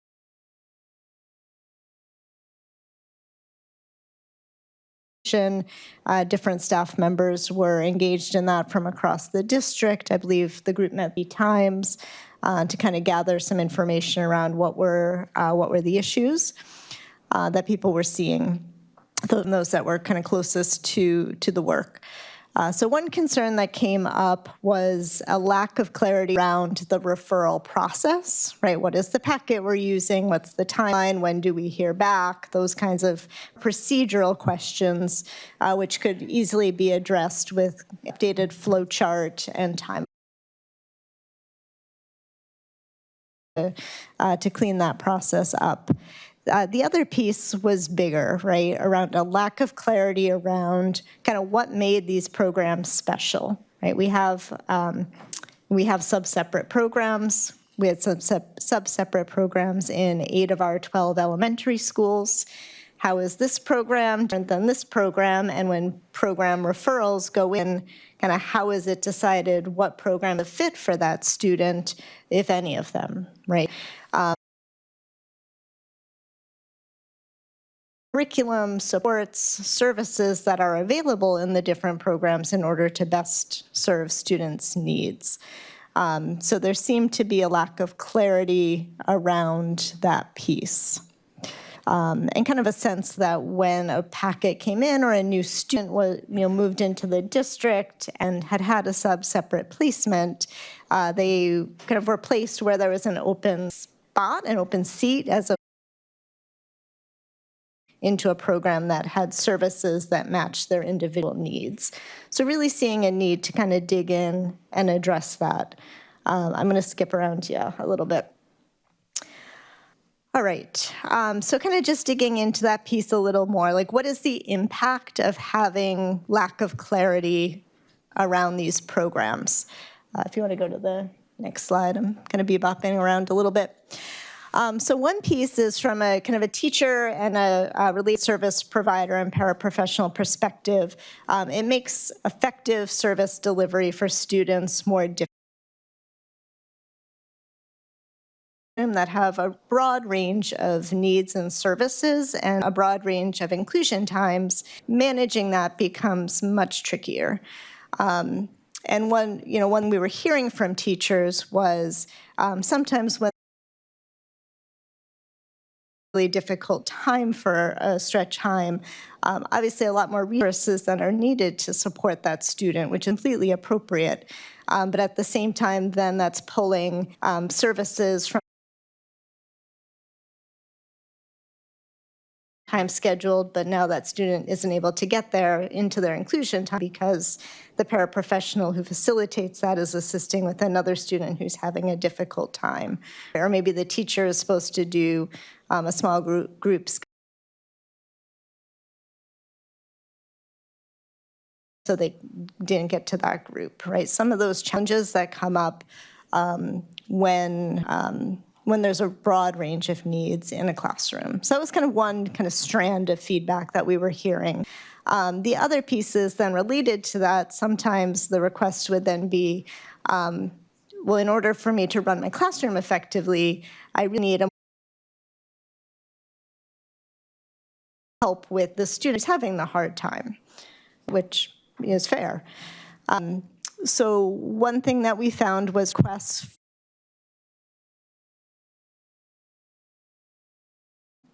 this past year, and this was ineffective for these students in supporting higher levels of need.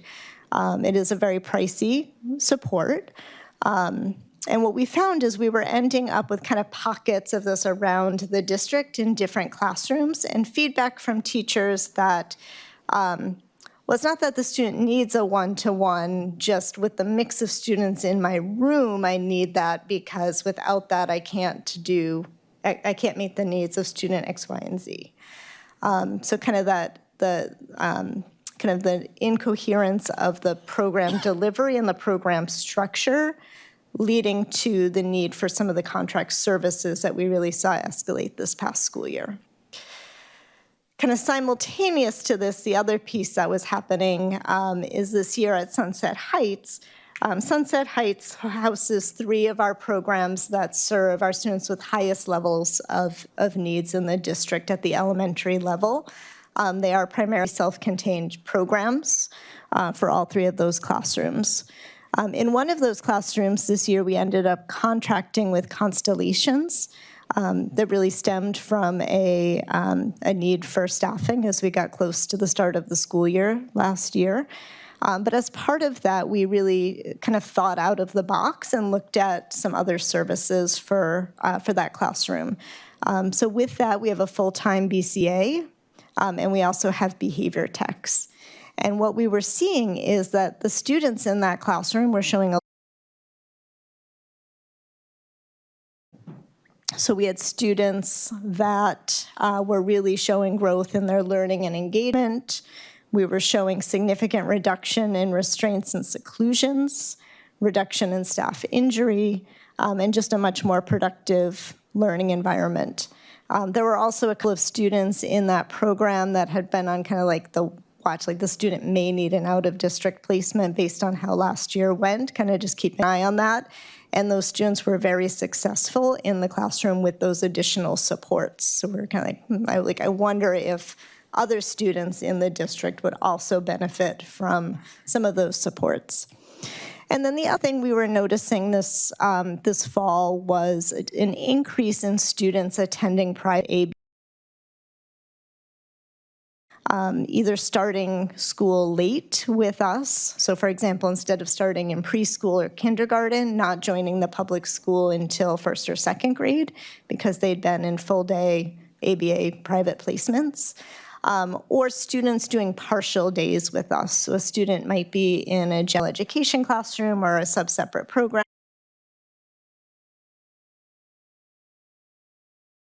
for the afternoon.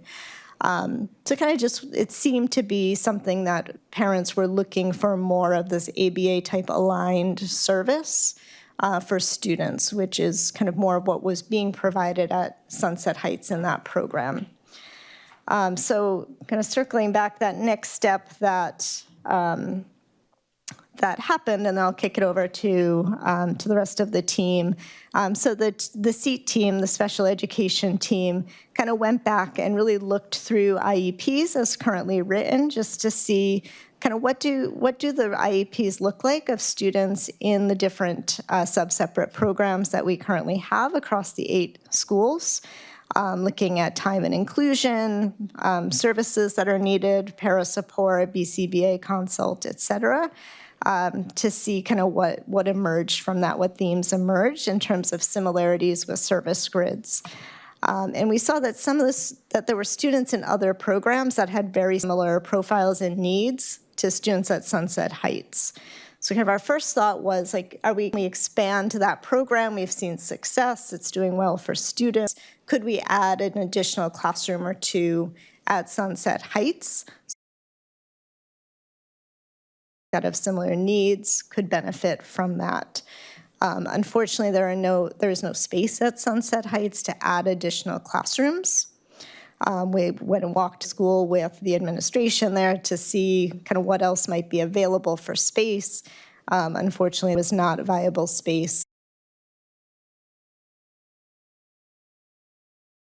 So we started looking at what other schools had space, and then looked at expanding the programs, keeping students that were in the upper grades at Sunset Heights, having them stay at Sunset Heights, and kind of starting a parallel K-2 at Broad Street, so that instead of it just being at Sunset Heights, that program would be split across those two buildings in order to expand that service delivery model. So I will pass that on. Thank you, Dr. Scott Patty. Just this slide here is just puts into numbers with the words that Dr. Scott Patty said. And this is our current configuration of our special education programs, as well with our ELL proportions. So as Dr. Scott Patty said, you'll see here that most of our elementary schools have an intensive needs classroom. Except for Dr. Crisp, Fairgrounds Elementary, Ledge Street, and Mount Pleasant. And so you'll see the intensive needs programs, as well as our ELL enrollment, as well as our mainstream special education enrollment, which makes up the configuration of what makes each school very special and also inclusive. So, and just number-wise of just showing the different configurations of our classrooms across our elementary school. Breaking that down, we also looked at where are our students coming from. As we discussed it seems like a month ago, we talked about the special education transportation.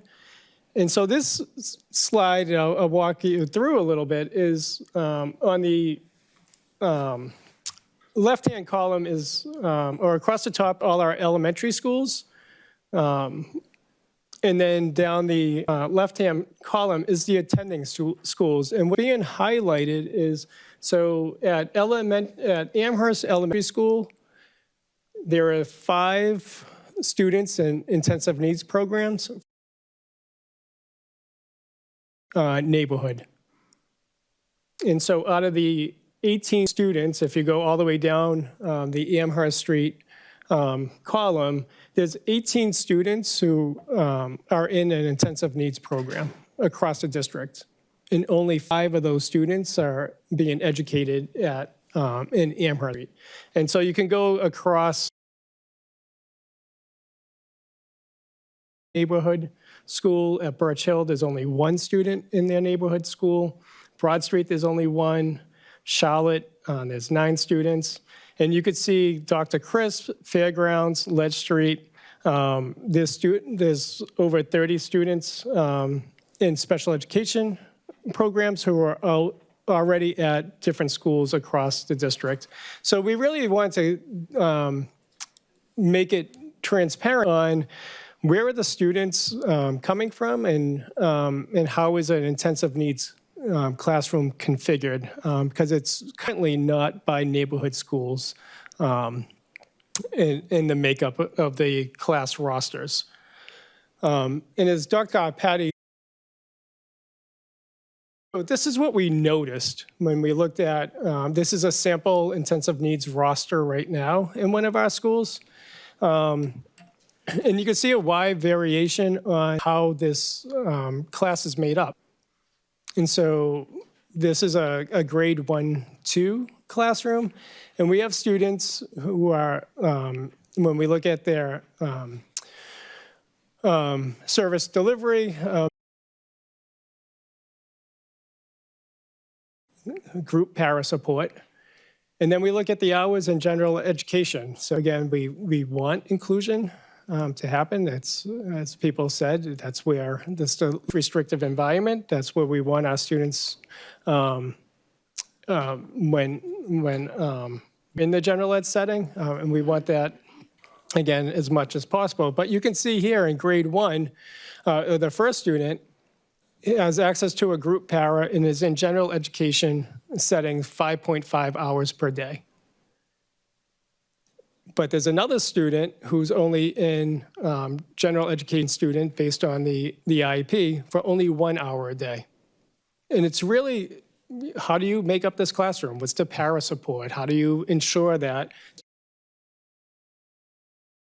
general education setting is able to get the support they need while supporting the student with just 1 hour? And it really, as Dr. Scott Petty said, it's been hard on our teachers, it's been hard on our paraeducators when things are going on. And at the end of the day, what's in the best interest for students? So again, over the last 4 years that I've been here, we've been having these conversations on what's the rhyme and the reasons of how our intensive needs class,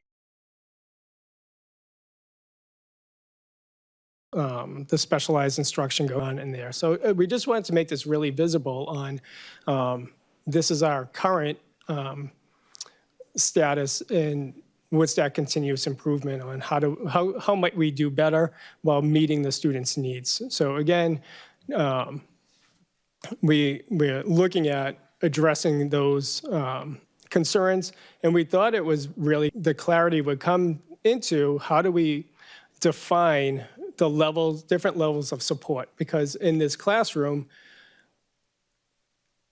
you know, and, we've had conversations on is intensive needs, all the intensive needs classrooms the same? And we've been treating all the intensive needs classrooms as the same and by definition, and we know there's a continuum of services. So we wanted to really clarify and define the different levels of support.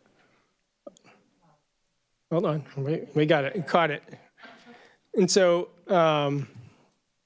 so this is one classroom, and this is a second classroom. So you can see we have a wide variation here. Again, we have a student who has 30 minutes in the general education setting, and we have other students with 5.5. And this is all in the same classroom. And so when we hear that our special education teachers are stressed and burnt out, and how do I, it's tough doing my job, I can see that.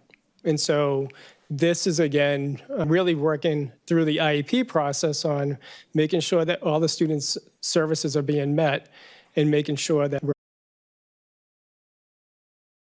finding our special education program. So again, we just wanted to bring to light on what we're trying to address between the lack of clarity within our district with our special education teachers and administrators, what some sample rosters look like, our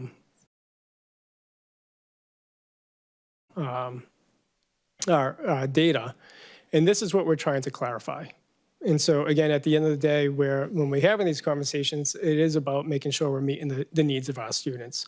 So I'm going to hand it over to Mr. Bear and Lennox to really start talking about when we're talking about intensive needs programs and really clarifying what we're talking about. You got that. Come over here. Run us through intensive needs. Thank you.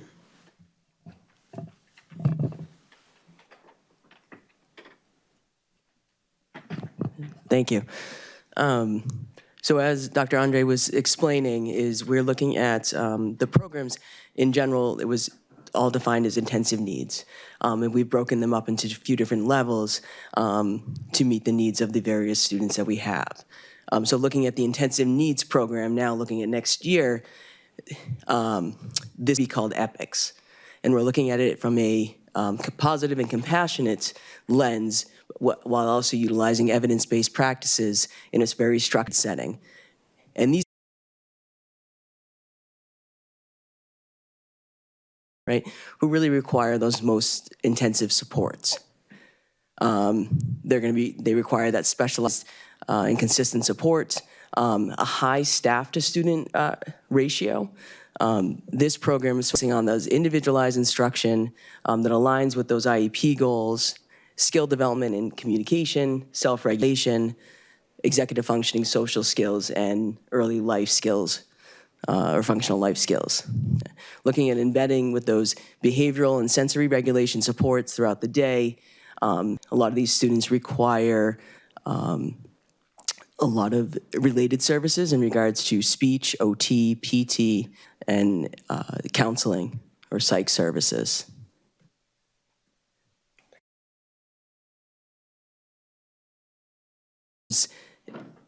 Would be capped at students with 10 students in the classroom. The program's currently right now capped at students with 12 students in the classroom. So these classes, again, are students with the most intensive needs. Have 10 students in the classroom with the teacher, as well as 7 support staff. Right? So 7 support staff to 10 students, as well as a full-time BCBA at each of the programs, and 1 program coordinator. 3 classrooms over at Sunset, as Dr. Scarpati had mentioned, and then we're also expanding to add 4 more classrooms located at Broad Street Elementary. Then we'll look at the moderate needs program. And again, the acronym is CLIMB, and we're focusing on communication, language, as well as inclusion, models, and supports for building those skills.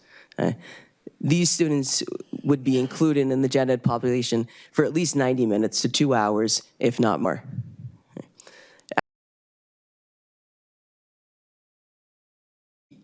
Recess, lunch, unified arts, and some other general ed curriculum. This would still have a smaller class size, but again, the cap for this would be 12 students for this program. We're again targeting the small group instruction as well as that individualized instruction and explicit instruction in executive functioning, social skills, self-regulation, and communication. Grade level standards with those accommodations would be included, as well as modifying pacing of assignments and such. The supports that are used in this classroom as well as the other classroom, you get visual schedules, timers, behavioral supports, AAC.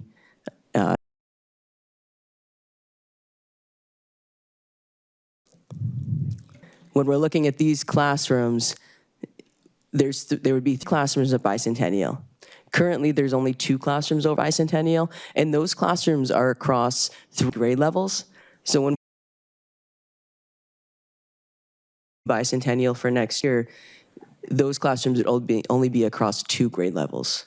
So it'd be much easier for the teacher and the staff for the students to get out into inclusion during that time, when we're only spread across 2 grade levels. Looking at Maine Dunstable only has 1 classroom over there this year, so we'd be expanding to a 2nd classroom over at Maine Dunstable.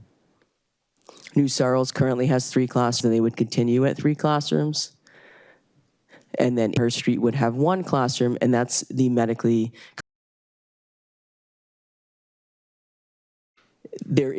Just to be transparent, there are 3 classrooms over at Amherst Street right now. So again, we're going to be decreasing it down to 1 classroom, but focusing in on medically complex, and then the other students would be going out to the other programs in regards to either moderate or intensive, depending on their needs. Then the 3rd tier is the intensive service program, where we're looking at inclusive, moderate programming for that academic and collaborative teaching.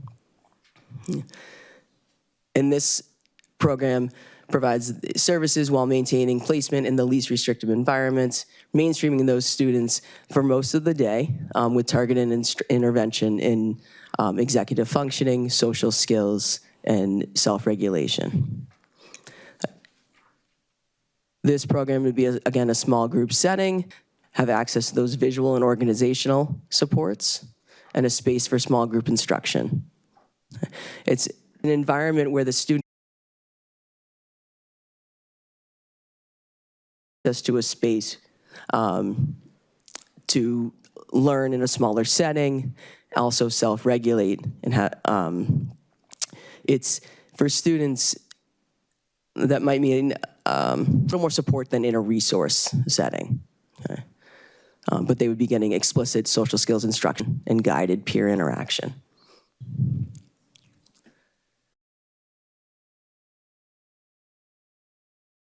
We're looking at 2 classrooms at Charlotte Ave. Currently, there are 3 classrooms over at Charlotte Ave.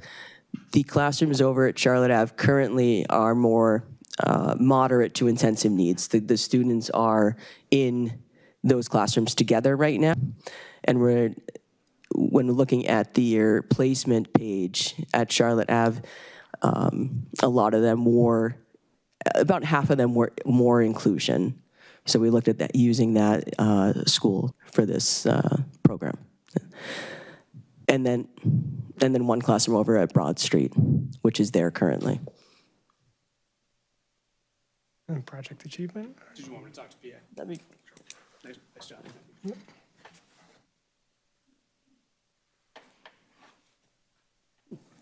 Thank you, everybody. So this, I have a short, which we consider district-wide. It's called Project Achievement, and this program serves students who tend to be more in the typical range in terms of their academic abilities and functional and cognitive abilities, but students who require a very high emotional and behavioral supports. The staff in these programs have training on social and emotional supports for students. Many of the staff are informed on trauma-based practice as well. Proposal up here for next year would have 4 classes at Birch Hill. These classrooms would be capped at 10 students. The staffing includes 1 teacher and 3 paraprofessionals. We also have a partnership with ESS to provide a full-time mental health clinician and 2 behavioral technicians. I think they're actually mental health technicians. A district behavior specialist to support the programs in the classrooms, and shared LEA support. Important to note that students in Project Achievement typically have a very high level of inclusion, but they may be because they have a very specialized need. That's why these students are grouped on the same rosters together. And so this is just a summary of what, through the operational definitions, that all schools that currently have an intensive needs program this year will have some level of intensive needs or a moderate or intensive services program next year. So students, not all intensive. Really defining of, in the previous slides, we just had the number of students in a program at a school. And what we really work to go through the IPs and the service grids is to really get into defining a little more of what the level of needs that the students needed. And then really get into that place of where these special education classrooms will be located. And so there's only going to be 1 classroom at Amherst Street next year. And again, a lot of the reason why we're moving the 2 other classrooms at Amherst Street, it was hard to staff the last 2 years. In full transparency, we weren't hiring enough paraeducators. Amherst Street is a Title I school, and there's different certifications needed for our educators to work in. Paraeducators were opting to not work in our Title I schools. So out of the 25 paras or thereabouts right now, I think 17 are contractors right now. So we are leaving 1 classroom at Amherst Street, and as Tom and Lennox said, it's more our medically fragile classroom, which has been housed or fully staffed. That's our classroom that's been fully staffed. So And then Bicentennial will have 3 classrooms next year. Birch Hill will have 4 classrooms. Broad Street will have a combination of intensive needs classrooms as well as intensive services. Charlotte will have 2 classrooms of intensive services. Maine Dunstable, 2 classrooms. New Surrey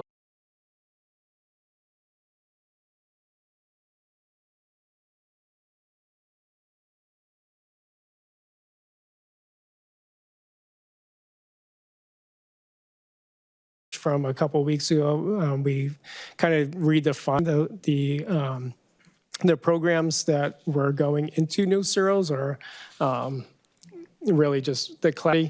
And then we also have our 3 Signs of Learning classes at New Cereals as well. And then Sunset Heights will maintain the 3 classes of intensive needs. So again, we're not moving currently any programs into Dr. Chris, Fairgrounds, or Legislature Mount Pleasant. So all the schools that currently have intensive needs programs will have intensive needs programs next year. Just what we're looking at is really better utilizing the way that students are placed into classrooms. So this is an example when we ran our roster. You recall at the beginning that we had students who had 5.5 hours in general education, also in a class with a student with 1 hour of general time in general education. So when we use these definitions, we can actually see that students with liked ability will be in the same classrooms and more opportunities for inclusion and staffing. So this is the kind of the changes.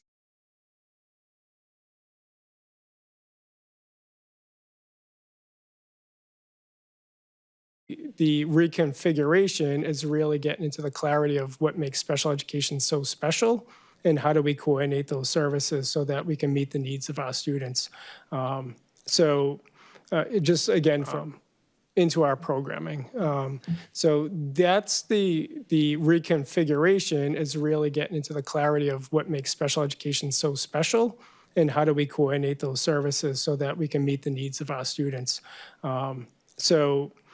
Just again, for clarification, not all of our intensive needs students are going to one building. There's still plenty of time for, inclusion settings. So in Amherst Street, again, there's 1 classroom with the 281 students projected for next year, as well as the students who have special education in the mainstream. So there are times for inclusion. I think everything at the end of the day we need to remember is driven by the student's IEP. And those are the conversations that we'll be driving these conversations around placements and the need of services, both in the regular education setting and in the special education setting. So I'm sure there's a lot of questions, and that's perfect time, Ms. Prin, of starting to ask some No, questions. I'm just curious because, again, my background's in special education too. What opportunities do kids, even in the intensive need programs, what opportunities do they have to be with their peers? Are they going to specialists with their peers? Are they doing recess and lunch, things like that? I mean, you'd think that would be a good opportunity to work on those social skills especially. Just what kinds of inclusion are we going to see from these programs? Do you want to take it on me? Go ahead. Yeah, I think the short answer is absolutely yes. And again, to Dr. Andrade's point, it's driven by each individual student's IEP. One of the goals of special education in general is access to education. And another major goal of special education is helping students gain independence. And so the trajectory we like to see is for students who have less of that, because they're not ready for that yet, that we provide them and support them in a way that they can move to spend more of their time with their general education peers. The examples you raised of recess, specials, lunch, those are great examples, but not limited to that. Their inclusion often includes time in academic classes as well.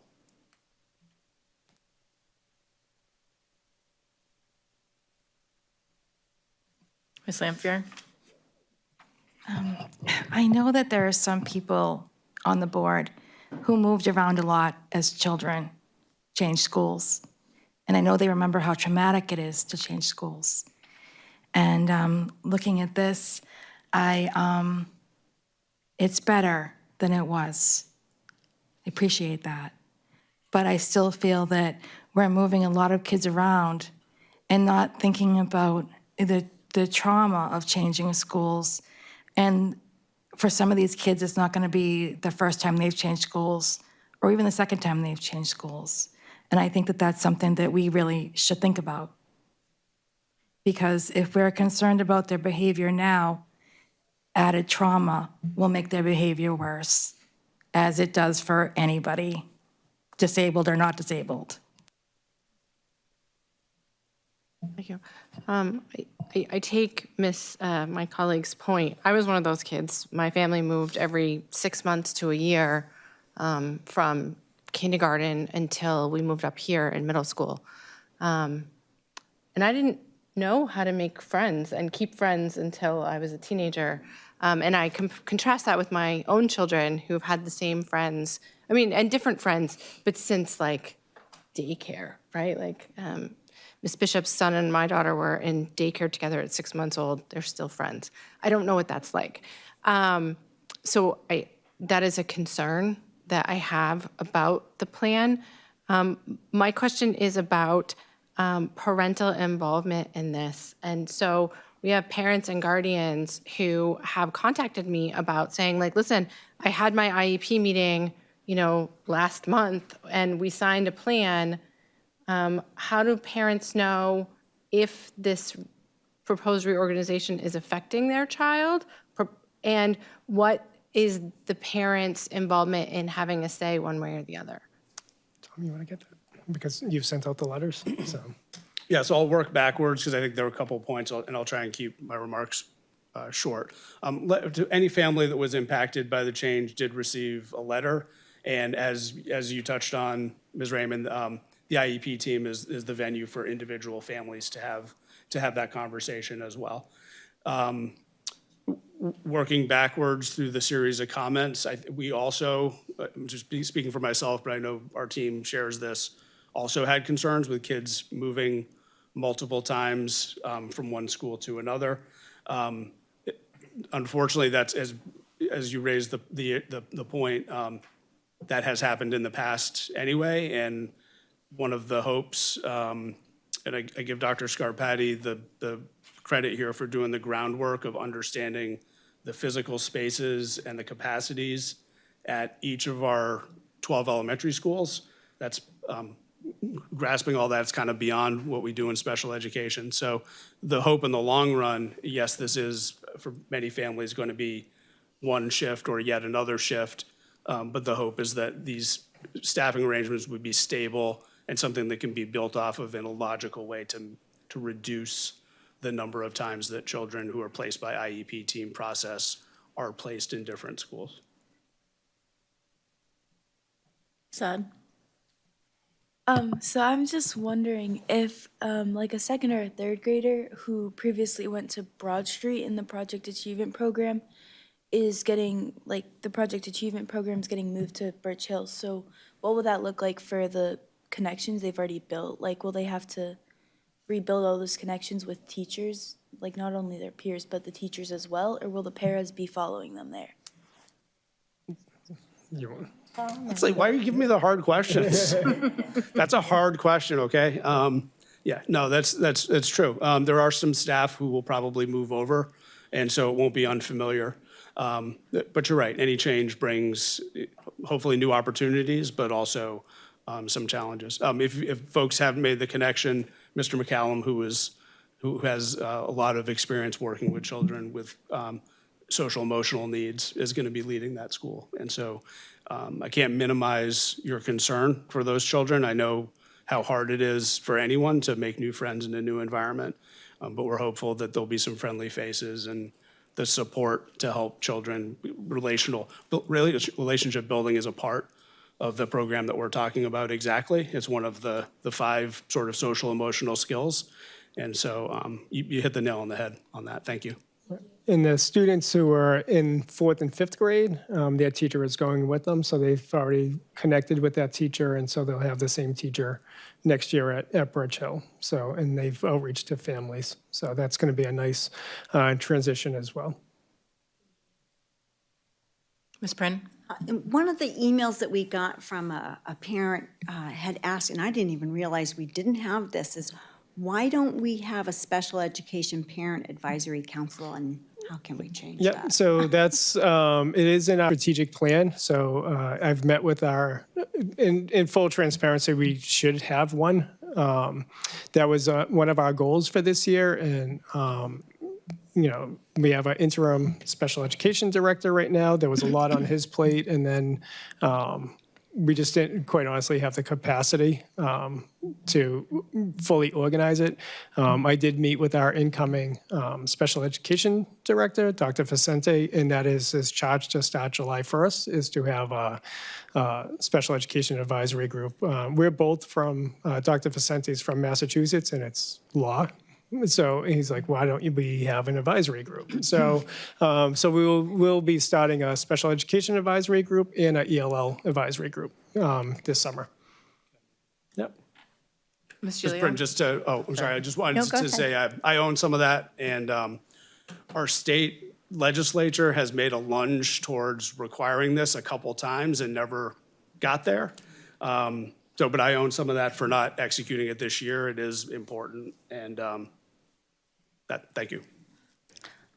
So I have two things. One is a comment on CPAC. I'm involved in another school district in Massachusetts where I am the recording secretary for their school committee in Chelmsford, and they've had a very active CPAC group. And I believe I have a flyer from there which I can share. I think it's at home. I don't think I have it tonight, but and they've presented to the school committee at various meetings. And there's been a lot of outreach, and it's been very positively received.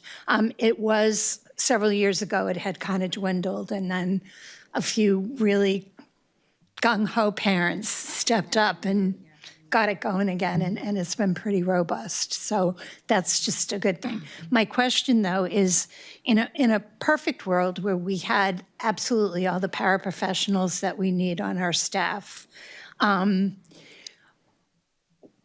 how we would have everyone we need to cover all of these IEPs and all of these expectations that we have for the kids who need this extra attention. But that is not the world we're living in. And I'd like to know how we handle it right now when paras are out. And it's bad enough if the child can't be with the same para that they're with most of the year. But to have to pull paras to cover other students' needs or a crisis or trauma is kind of like not meeting the needs of many. And I don't know if we have a solution for that going forward. I'd like to. Do you guys want to respond to that? Well, we're hoping by the staffing by these programs, the intensive needs or the epics to climb or the intensive services, that will be able to staff differently. So then whether it's the increase of behavior technicians, that will allow paras still to go out and support students in inclusion settings. So I think it's the staffing configurations within the 3 levels that will help us in the staffing, recruiting and retaining, quite honestly. I think there's just a lot of demands on our paraeducators and our teachers right now because the different needs in the different classrooms is really related to some of the high burnout and stress in those classrooms. So I think by better defining the supports that are going to be in there, the consistency, we'll hopefully recruit and retain our paraeducators and our special educators. And I think the addition of what we're seeing is the behavior technicians, whether will also help in a specialized instruction in those classrooms. Ms. Lopez? So I guess I have partially, I want to start with, thank you for preparing the slides. I don't see, I do see how we went from 10 out of 17 classes to moving them around and putting them in a list. I'm very thankful for the information and the data presented. I understand that because it's budget season and we are fighting to fill the position of paras, which we have been fighting since the Department of Education was here. I still think it's very important to follow the IDEA federal law that says that they should have the least restrictive environment tailored to them, not tailored to how we can best put teams together.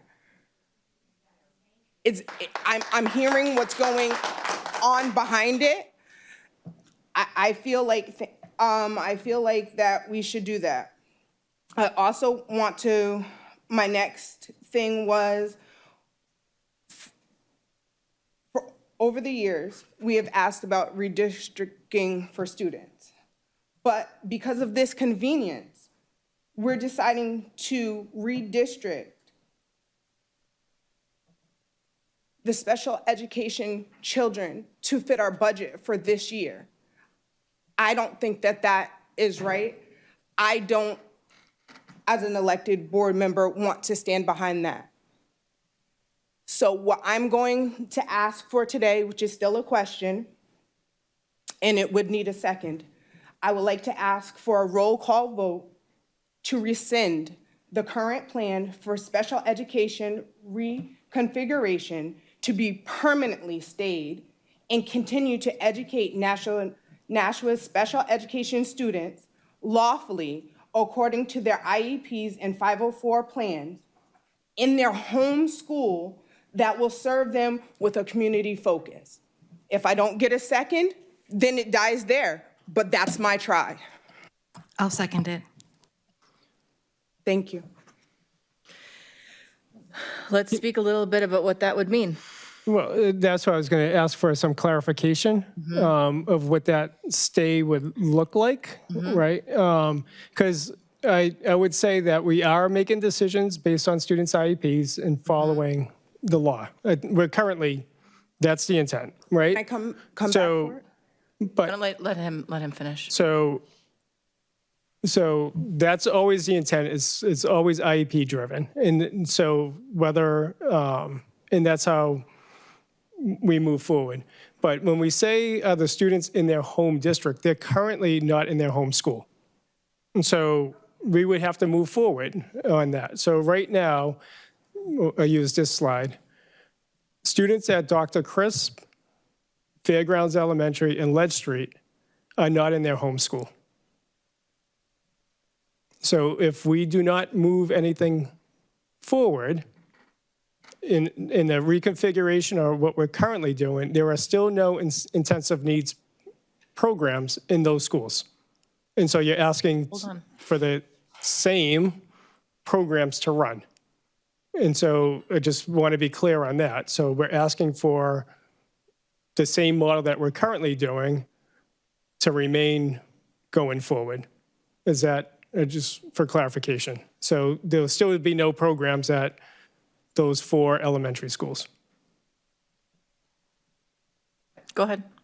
So I'm asking to rescind this current plan to be permanently stayed, which means that we won't bring it back and we won't talk about this current plan again, and continue to educate Nashua's special education students in their home school that will homeschool lawfully according to their IEPs. If their IEPs are already stating that they're at Sunset Heights or they're where they are, I'm not asking for any IEPs to be rewritten or redone. What I'm saying now is not to change this because I don't think that this is a community focus.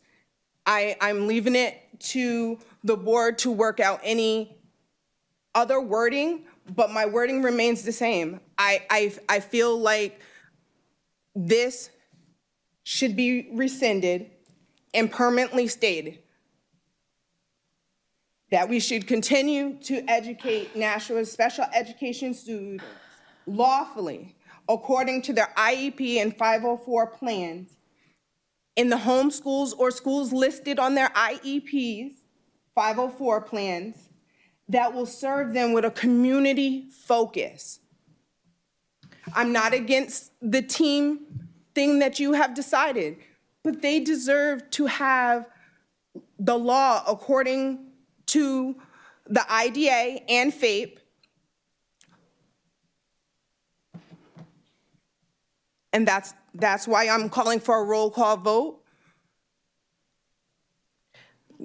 It's been second, and we can Raymond continue to has a- talk about it. I'm sorry, I'm trying to write it down, and you've changed the motion multiple times. And so I have written down in their homeschools, I wrote it but down. different, oh, can I have it? Yeah. Okay. So just secondly, we don't have a parliamentarian, but I'm pretty familiar with Robert's rules, having been around for a long time now. We can't permanently stay something. Like, we don't have the authority to say to the next Board of Education or the next cycle, you can never make a motion regarding this topic ever again. Like, we just don't, it's not legal, we can't do that. So we have to reword it there.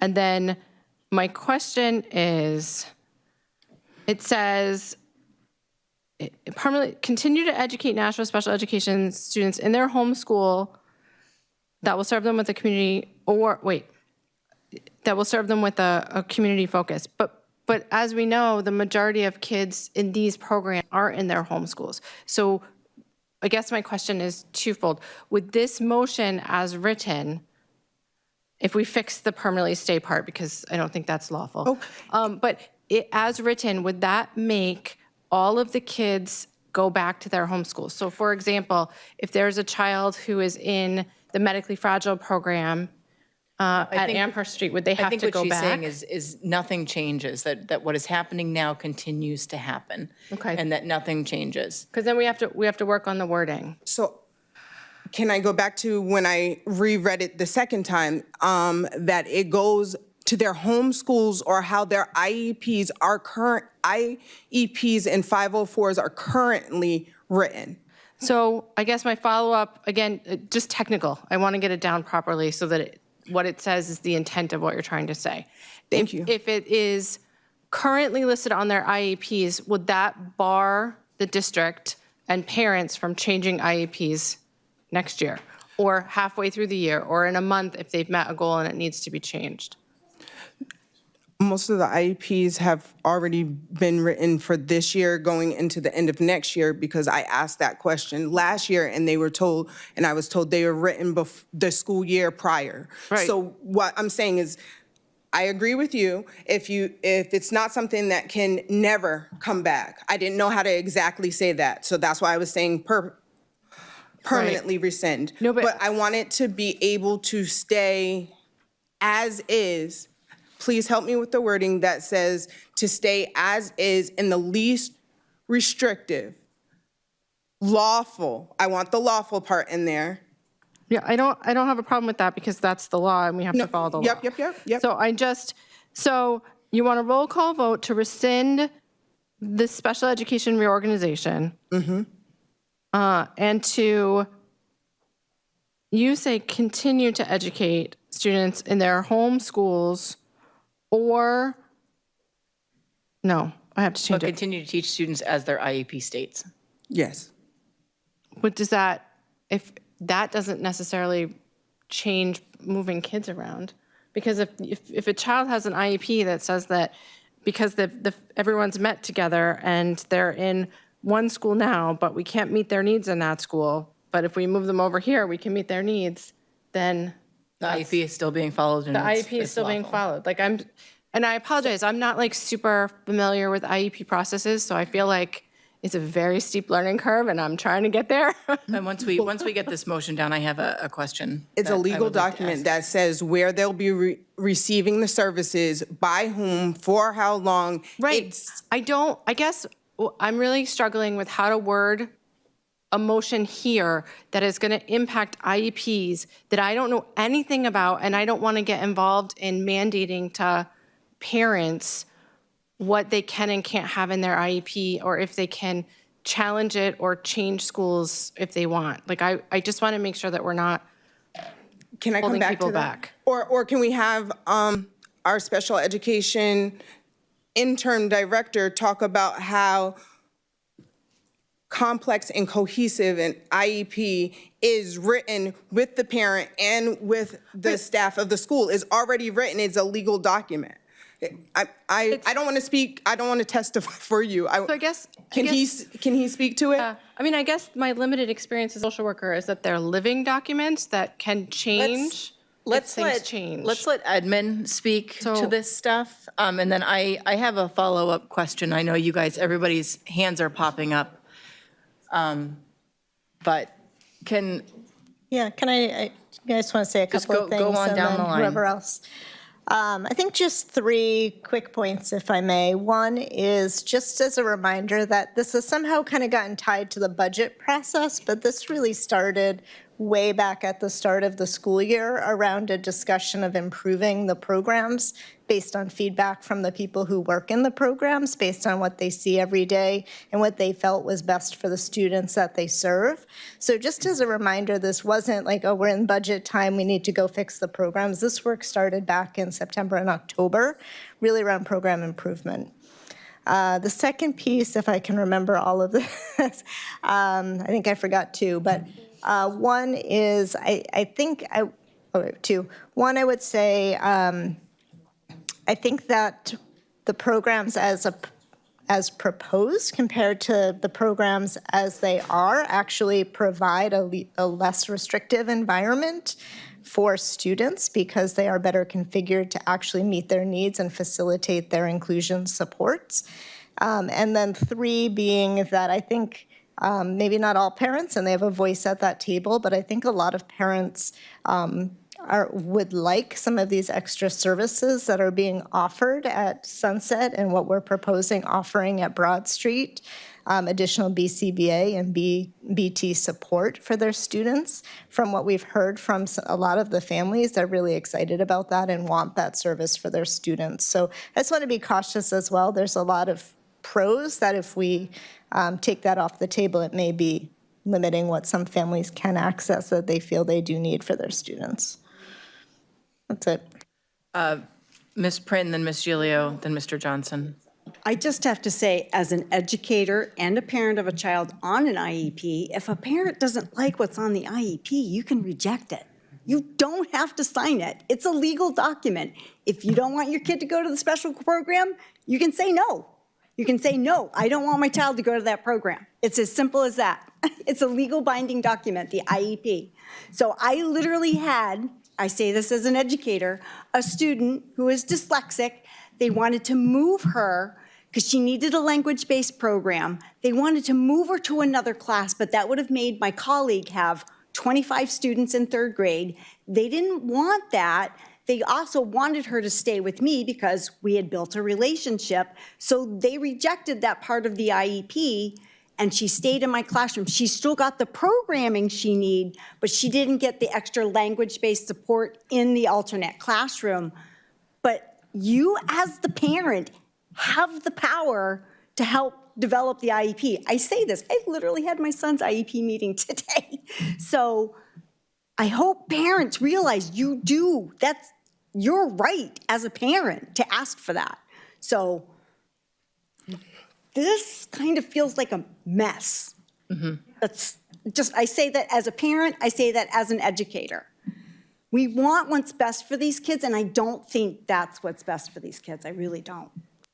Ms. Gilio? Relative to the motion proposed, I have a question that might be just out of left field somewhere, but I have in the past seen IEPs because I've worked in the district and I've had to meet the requirements of the IEPs. I don't recall that they specifically say the student needs to be in a particular school building. I could be wrong on that, but I believe it just articulates all of the different ways that we have to provide support for that student to learn better. And maybe I'm wrong, but maybe I'm right.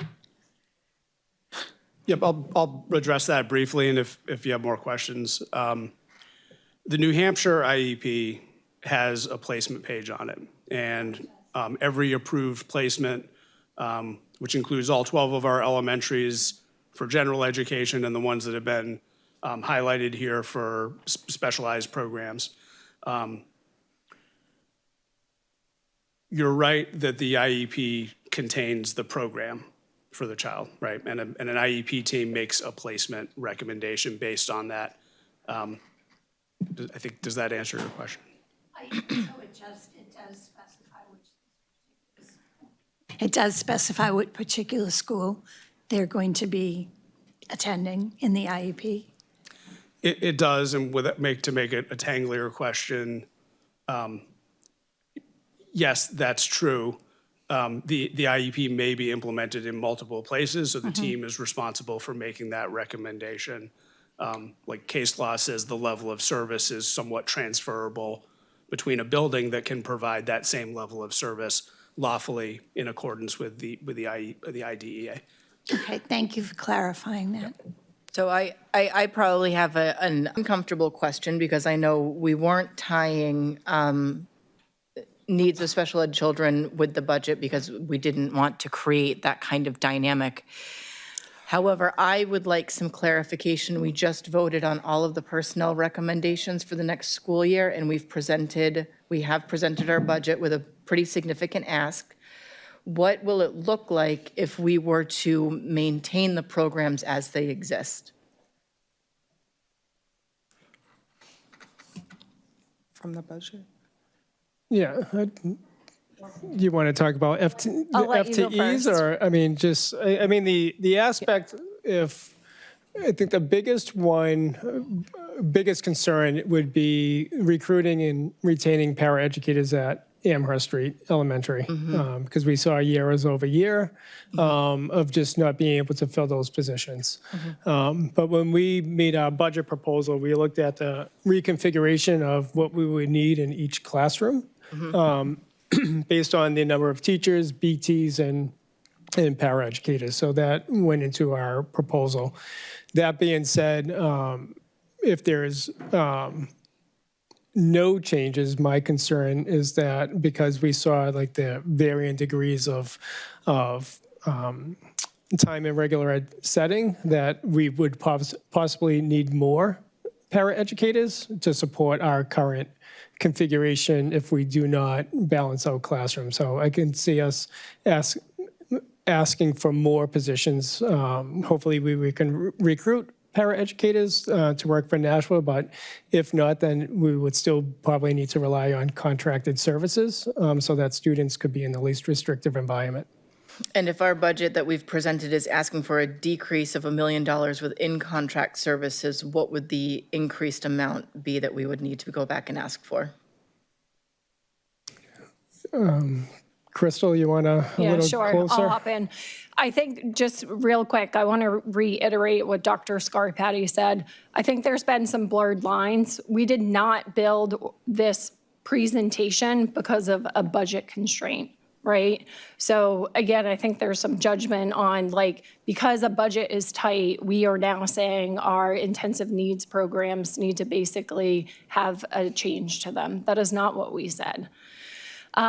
If we go ahead and leave the intensive needs classrooms as is, to Dr. Andre's point, you are going to be looking at additional staffing, I believe, in the budget. If there is more services needed and we cannot find those paraeducators or special educators on our own, it is going to come down to contract services. When our budget gets passed, as of now, as folks are aware, we asked for 6%. The mayor has already cut us down to 5.5%. If we truly keep the model that it is set today, there will be an increase in staff. Unfortunately, as administration, we would then have to step aside and say, if we have, and I'm making up a number, but if we have a $200 million budget and now we need to add additional FTEs to our budget, there are going to be other areas we are going to have to cut in order to go ahead and meet those needs. Now, some of that could be some of our CTE program, some of that could be some of our athletics. So unfortunately, some of this is budget driven. I have a question if I can come back to what was said. Ms. Lopez? So contract services, would that, so FTE, full-time educator. Full-time equivalent. Equivalent, okay, full-time equivalent, right? For contract services, would that come out of the staffing side of the budget that we've created, or would it come out of the special education portion of the contracted services? You kind of taught me the difference. Is that the account that we just spent all of the money in? But we also got a bonus from the city this year for special education. I wouldn't call it a bonus. So let me clarify a couple of things. $3 million. I think of what you're asking. We also gave $4.4 million back in benefits. But this was for special education. Earmarked. Is that, but we just voted to use all of that. At the last meeting. It's gone. Okay, so let me answer a couple of questions. No. So let me answer a few questions I believe that you had in there. When we build our budget, the priority truly is to hire these employees on our own, right, as Nashua School District employees. You truly should be, and what we've done is budgeted 90% of them in wages or part-time wages. If we cannot find this staff on our own, then that is where we need to go ahead and do a contract service. For next year, we have said from a budgetary standpoint that we would be willing to do a reduction in contract services. I think most folks are aware this year we're going to spend close to $8 million in contract services. With that being said, if we cannot find this personnel on our own, we can move some of the wage money into contract services to offset the cost, but it is not a one-to-one ratio. For example, we usually budget our paraeducators right around $35,000 to contract service these individuals. They're about $75,000 to $80,000. So there is a substantial difference, and that is why we're seeing contract services drastically increased.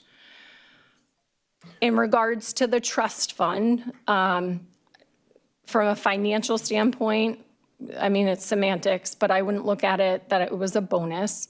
We did receive money from the city of Nashua into the Special Education Trust Fund. As I've shared over the years, we have several different kind of funding sources related to special education, whether it's our operating budget, our special revenue account, or our trust fund. Because contract services this year has been so high, we did go ahead and at the last meeting, you folks voted to move $3.1 million into that trust fund to offset this year's cost. If we continue down that road, we are going to be, unfortunately, probably in a deficit year over year.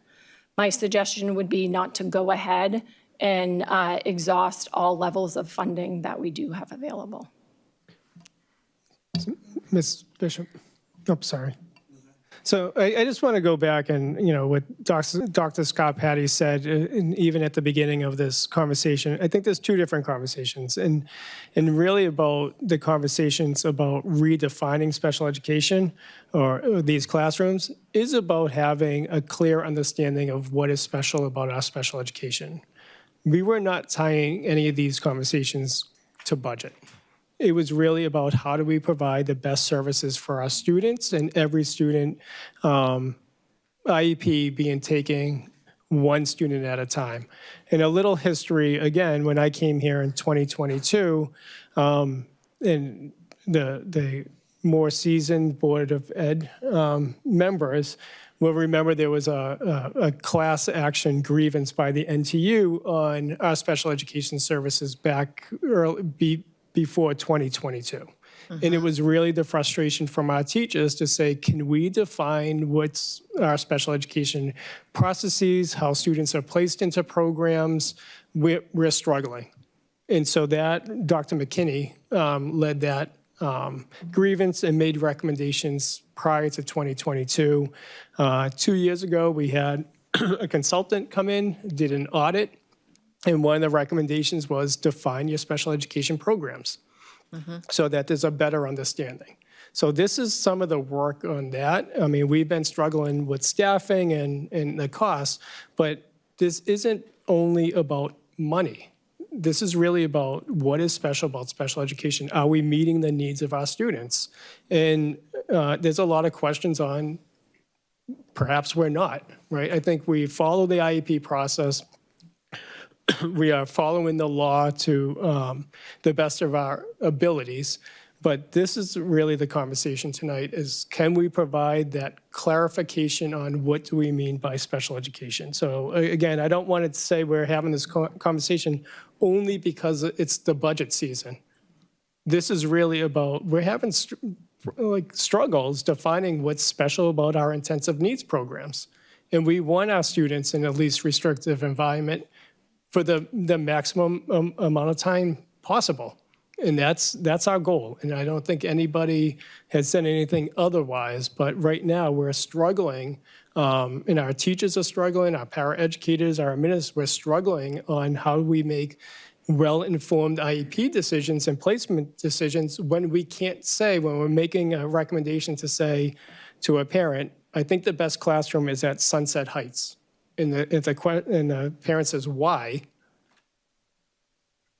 I think we need to be able to articulate that, and we need to get better at that. So that's the purpose behind making sure if someone says, can you show us the continuum of services, we can actually better answer those questions. And you saw the sample rosters, like, I don't know if we're doing best for our students, or we're doing best for our families, or we're doing best for our special educators. And that's the conversation that we need to get better at. And if the conversation, and this is a longer conversation, if we want a continuum of services across all 12 elementary schools, that's a larger conversation that's going to take time. Because, again, programs might be a little different. I'll just pick on Broad Street right now. There's only 6 students who are in intensive needs programs, and they're from K through 5. So we would need 2 classrooms to make sure that those 6 students were in the Broad Street neighborhood school, but they don't have all the same needs either. So what does that classroom or those 2 classrooms look like? So that's a larger conversation if the intent of the board is to say we're going to have a continuum of intensive needs classrooms across all 12. That's going to be a larger conversation on what are the pros and cons of those running that model. And that's currently not what we're doing, but if that's the direction we want to go, that's going to take a lot more time, a lot more planning, and a lot more finances. So again, I just want to be clear on the intent that this isn't solely driven by the budget process. This is a conversation that this district has been having prior to Masha Bagley as the director of special education. Like, we've been struggling with this definition, and I think this is why it's important to have these courageous conversations and really talk about, this is an area of improvement for us. We need to have these conversations and do a better job of defining our special education settings. Hold on, Mr. Johnson has been on hold for quite a bit, and then I have a follow-up question to what I had asked earlier, and then we'll popcorn around again. Mr. Johnson? No, I was just going to build off what Ms. Prince said a little bit ago, is that people need to realize that IEPs are individual. And much in the case of, I've had a child on IEP, and it can constantly change during COVID. Yep. We had to make radical changes during COVID to the IEP that then had to be radically changed back once the student is back in school. So it's important to understand that the IEP is a legal document, but it's also a living document that can constantly have changes to it. And if a parent disagrees with what the school proposes, they have every right to present their arguments to it. If you feel that your kid is doing better in, not being in a certain program, you can do that. We heard from a grandmother who discussed their child was struggling, their grandchild was struggling, and went back to school and thrived. Nobody is taking those opportunities away. I don't think there's any suggestions that you have to go here, you have to go there, no matter what, too bad, we're not listening to you. Every IEP is a discussion between the parents and the school system to determine what is best for that individual child. And that's the most important thing. The other thing I was really going to quickly touch on is, this was a while ago, the 4 classrooms, the intensive needs programs at Broad Street and the 3 at Sunset Heights. One of the things I heard most about people is now gone, was that this would move all 7 to Broad Street. Now, as it's written, it's 4 Broad Street, 3 Sunset Heights. That merger is now out of this document. And that was a big concern where people were saying about warehousing, where all 7 programs, when it's one school, we're not seeing that now. My follow-up question, and I think one of the things that we keep kind of walking around is, what if this ends up not being a good idea? How are we going to know what it looks like? What data points are we going to be looking at to show that children are being successful, to see that staffing models are doing what they're supposed to be doing? At what point do we reassess, and how are we going to define success to our families and to our board to know that these programs are working? Anybody who wants to answer? So again, I'm going to go back to the individual piece of it, right? So each kid actually has metrics, which are their IEP goals that define those changes over time. In the larger sense, I mean, I think if you were looking to track inclusion, I agree with what Dr. Andrade said earlier, that that's a multi-year approach. I think we have stakeholders out here that care a lot about that. It's not lost on me how many people showed up tonight. That's a hard thing to do. So thank you for coming out. But I think if we're looking at what inclusion looks like, that's a year-to-year aggregation of the data. But the metrics are on an individual basis. Well, there's more to the IEP than just the amount of hours of inclusion. It's, our grades progressing, our social emotional needs changing, like, those are the inclusion is one part of the IEP. There are significant other portions of the IEP that need to be tracked. I'm assuming that those are fairly easier to quantify and then kind of make into pretty charts for us that don't know what we're talking about. Yeah, so I think there's again, different aspects of like program evaluation, right? Do we have a guaranteed and viable curriculum in those classrooms, right? Are we providing the right resources? Are we providing the right staffing? So I think program evaluation needs to be revisited. And, last year we presented that, we had some complaints that went to the state. And, there was recommendations that came from the state on improving our system. So we still have those indicators that we need to look at. When Dr. Vicente comes in, there's going to be that aspect on starting from scratch and making sure that everybody knows their roles on the IEP, how to collect data, make sure service logs are being complete. So there's a number of steps that we know that we need to take. And I think those are the aspects of, do we provide the professional development, are our systems getting better, and then really the program evaluation, making sure that students are meeting their IEP goals. And one of the things, and I know I've shared this with not everybody on the board, but one of the things that I was questioning, and I would like your input on this, is special education is an enormous piece of public education, yet we don't have a committee that takes a look at what's going on with special education.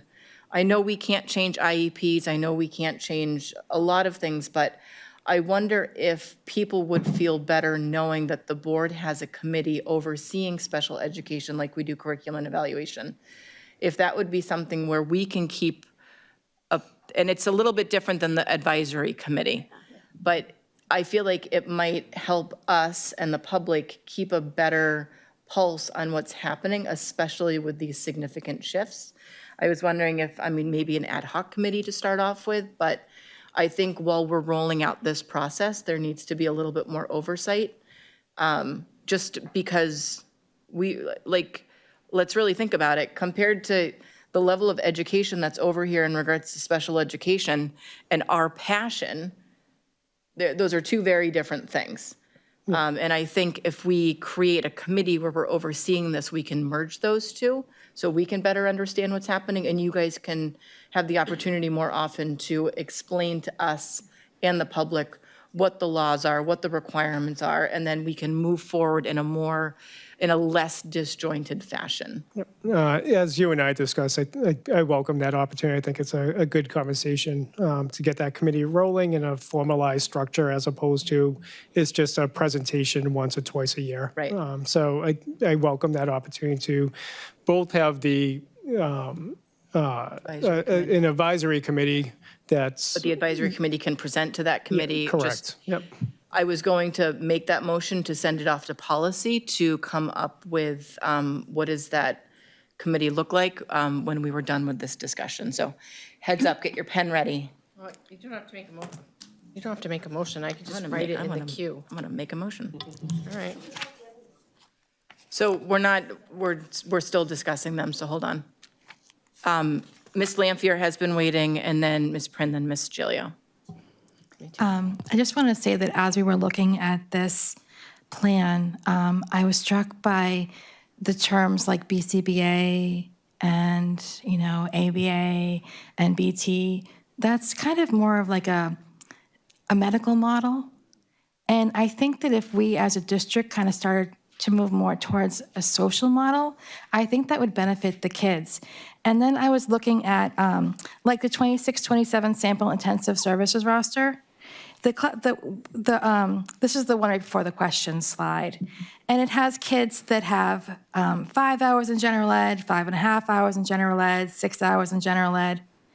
And I'm wondering, why are these kids even in a special ed classroom? Shouldn't they be in the general ed classroom for most of the day and then taken out for the time that they need to spend separately? Wouldn't that be a better way of approaching that? I would agree with you.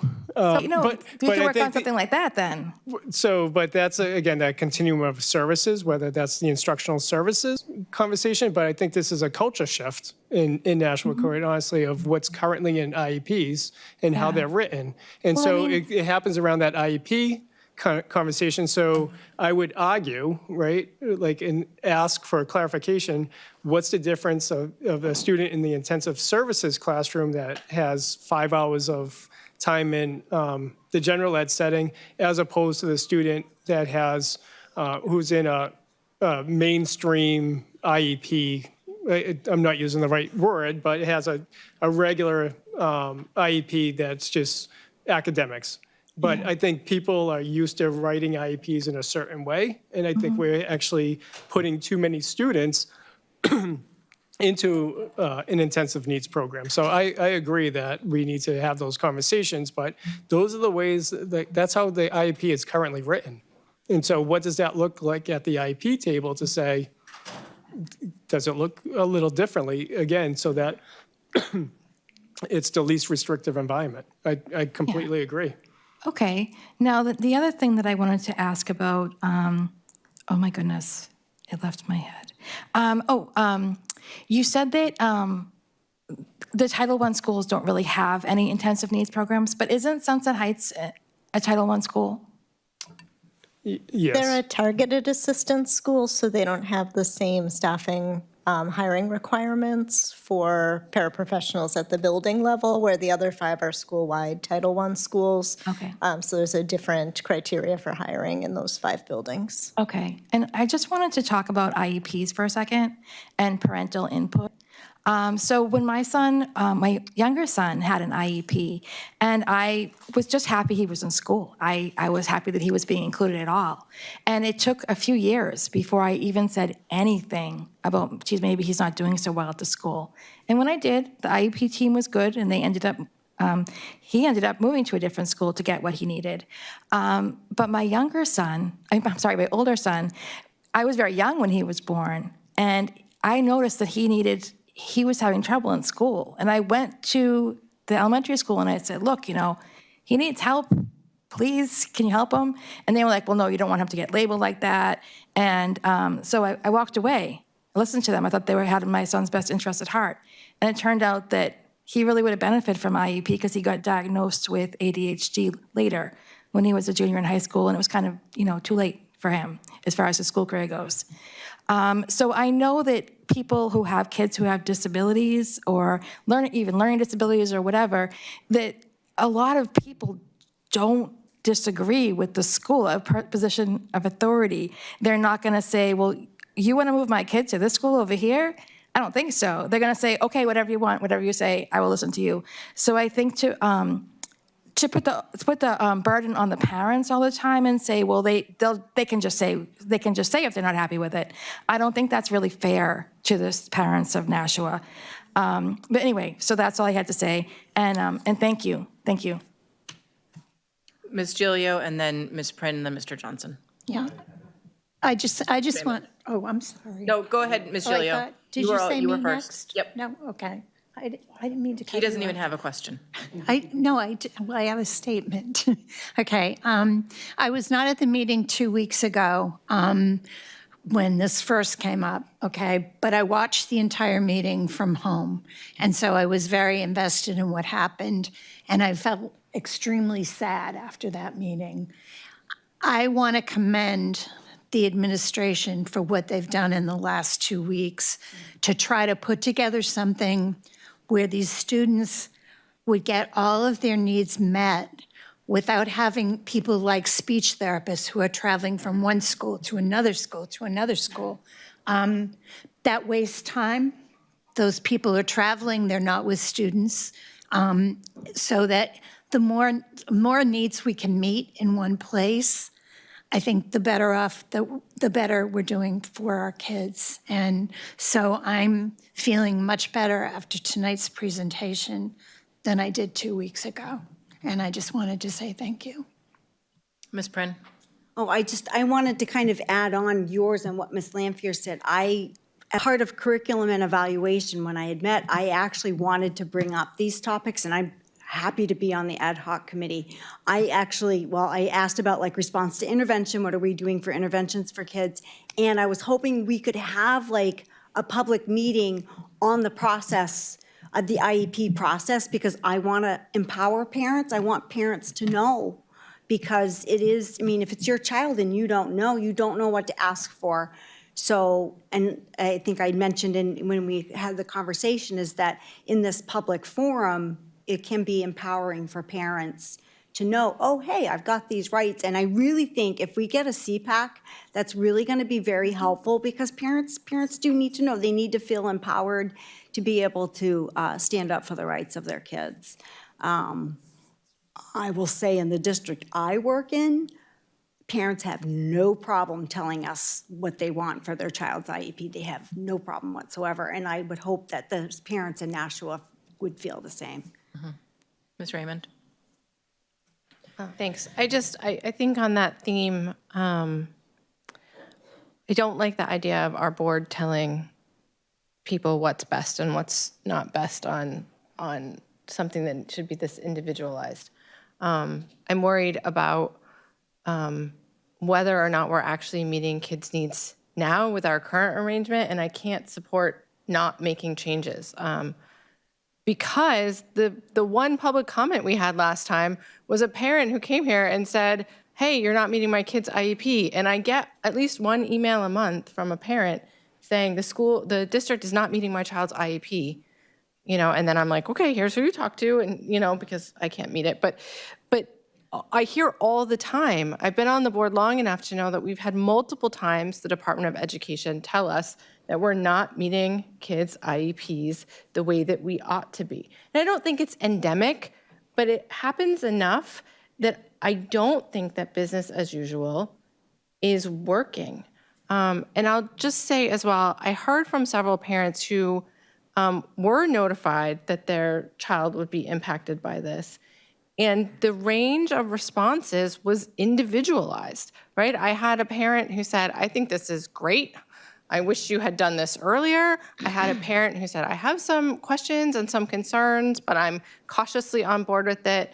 And I had another parent that said, I want to meet with the team. I didn't have any parents that got a letter that said, hey, this is terrible, please don't do this. I've heard from a lot of people outside of here, a lot of people that saw the TikToks that say this is terrible, don't do it. But I don't want to take something away from the people who come here and who email us and say, what we are doing is not working for my child. Please do something different. I don't know if this is the right different thing. I don't know. But I don't think doing nothing after we've asked for this giant audit that has taken 2 years to do is the right choice either. Okay. Lopez? I have one last thing to say. I was just looking for some data points because we're always data driven. And in 2026, there's a staffing shortage. Despite federal investments in workforce development, schools must still ensure that the lack of staff does not lead to failure of implementation of IEP service, as this is not a legal defense for noncompliance. This is what I'm trying to say. I just want to vote on this, and I want it to be a roll call vote because we can change things if we needed. But I don't think that this is in the best interest. And like I said, nobody has to agree, right? I'm one of 9, and one of how many are represented here today. I just know that I don't think that this is what's best for Nashua school students. I feel like it doesn't follow what I've read about the law. We have our special education. He says that it does follow fate, but we still have to work out some other things. This isn't a concrete thing either. If you had 2 weeks ago, you had one thing, and then you're able to move it around into different schools, why you can't not do that and make sure that I keep going back to the IEPs because that's the only time the parents have a voice in this, and sometimes they don't have a voice. They get an IEP once a year. I digressed. I just want to go to the vote. I'm sorry. Can I reread the motion? Yes. Which I think I got right. Workshopped it over here. But I'm without not us. sure. Okay. So what I have is a request, the motion is to have a roll call vote to rescind special education reorganization plan and continue to educate students lawfully according to their IEPs and 504 plans in the home school or the school listed on their IEPs. Wait, I'm sorry. Lawfully according to their IEPs or 504 plans in the least restrictive environment, their home school or the school listed on their IEPs.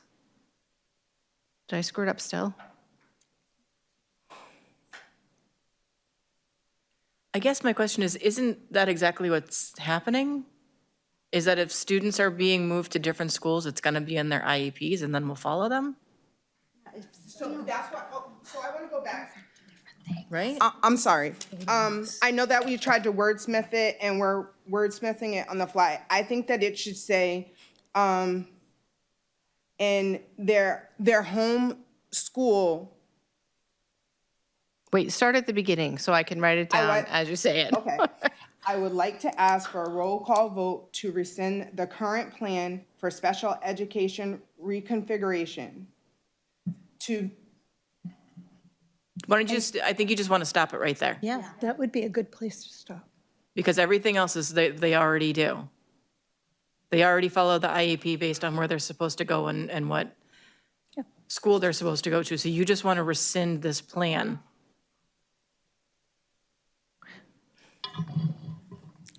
Okay. Sounds okay. Okay. Yes, please. Put your microphone on. Just a caveat, the number of rooms creeps year to year. Yes. We don't have the rosters fully set. So what happens if there's a need for another classroom? Within the school that they're, That doesn't matter. I don't know. That's what I'm asking. What does Ms. that mean? Lopez, what is the answer for that? We struck the part that said homeschool. So we're just not doing this plan. No, I think that we should pause and wait to Ms. Prin does the special education committee and find out what our stakeholders want. This shouldn't be created in a vacuum. What do they want? I just want to, like I said, I'm very passionate about this. I think we're getting spinned all the way around. Right now, I just want to rescind this idea. We can come back and talk about something else in 2 more weeks. 2 weeks ago, we talked about something else.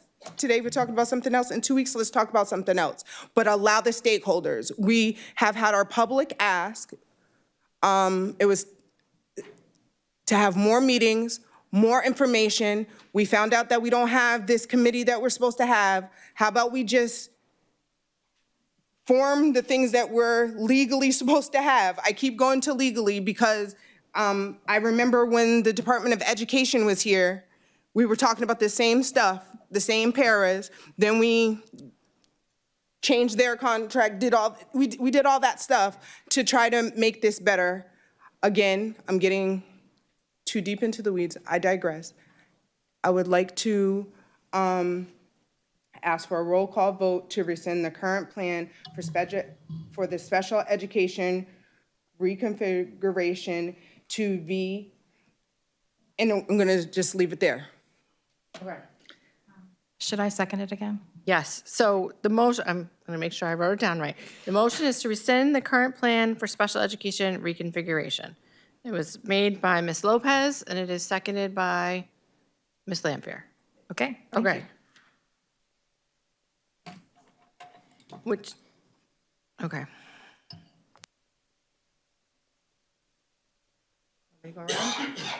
It's roll call. All right, Ms. Gilio. No. Ms. Prin. No. Mr. Johnson. No. I'm a no. Ms. Lampier. Yes. Ms. Lopez. Yes. Ms. Bishop. No.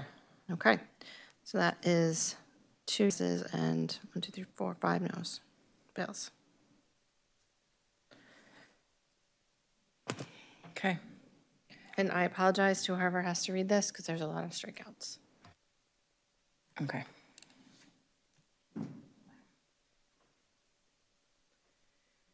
Okay, this brings us up to, oh, I'm sorry, Ms. Lampier. I just have a question related to the presentation. I was kind of concerned about the 3 intensive needs classrooms at Sunset Heights. There is no current plan to move them anywhere, is there? Now or within the next year or 2? No, we listened to your feedback, so.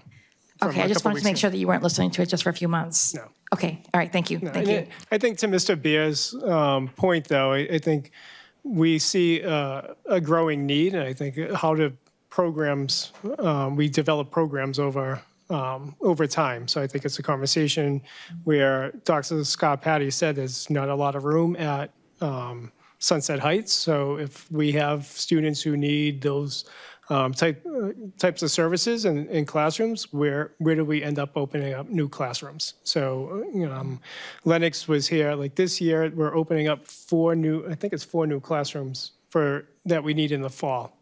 and that's over this year. And I think last year we had, in almost point earlier, we had 100 a year ago, we had 100 new students referred to intensive needs classrooms.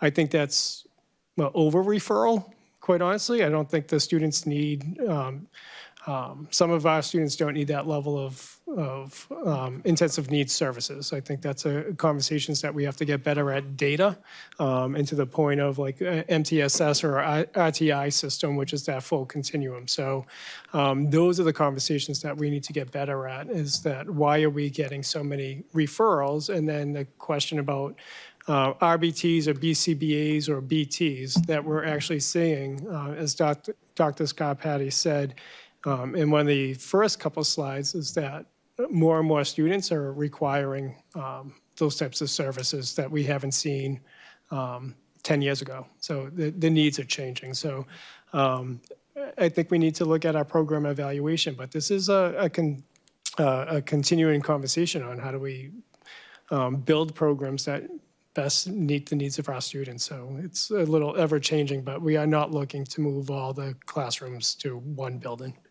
Thank you. Okay. Do we need a motion to send that committee to policy, or do we trust Heather that she's going to bring it up? I wrote it, it's the number 1 item on my policy queue of 5 items. Okay. And Mr. Posca is here, so we're going to meet tomorrow to set our plans. I look forward to being a part of that discussion. I know I'm not on that committee, but I'd like to attend. It might take a little bit to come up with a policy. Oh, I have no doubt that there's going to be a lot of research going into this, which I appreciate. But I also would like to see the Parents Advisory Board. I don't want to make a policy without, like, in a vacuum. I think that's a good point, Lee. What is the line of demarcation between what is the CPAC Right. going to be part of and what is this special ed ad hoc committee going to be doing? I think we need some clarification of the lines of who's doing what. And it could be that ad hoc committee is a part of that CPAC group that's coming out of that for some different work. So I think we need some more people around the table beyond just myself and Ms. Raymond to make those determinations. Right. And I'm sure there's somebody else who's already doing this, so let's shamelessly borrow it. I can contact the one in my district too and see if they can give us any info. I know Dr. Andre comes from a district that had done this before, so this is not new. We have someone for in the him. audience tonight who started a CPAC in Merrimack. Oh, nice. Okay. So before we go on to liaison reports, because we don't have any, do we? No. We do have Ed Council this week, so that'll be fun. I just want to go back and highlight, I know not many of you have been to our meetings before. Our board engages in these intense and deep conversations quite frequently. And I have to commend everybody at the table for coming with significant differences in opinions and being able to have these discussions. I think by us being able to sit around this horseshoe and have these brave conversations, as Dr. Andrade calls them, it benefits all of our students. And I just remember when our board couldn't get a sentence out and work together because egos were too big to move things forward. I'm proud to be on this board, and I'm proud to be working with you guys, and I'm ready to start making some positive changes in the future, as incremental as they possibly can be. So I just want to thank you for engaging that conversation, and thank you to the special education team for coming and being our experts and leading us along this way. I appreciate it. And obviously, thank you to the administration for putting in all of this significant amount of work. And on that, let's get up to second public comment. Where would Ed Council be found? It's not on the website either. We're emailed the whole list of Ed Council meetings at the beginning of the school year. So all I know is it's already in my calendar. Oh. Isn't it Wednesday? It's Wednesday at 4 at district office. Who's on that? Just you, right? It's me and Shawanda for the times that I can't make it. Okay, second public comment for items not on the agenda or follow-up for what's on the agenda. Peggy Simone.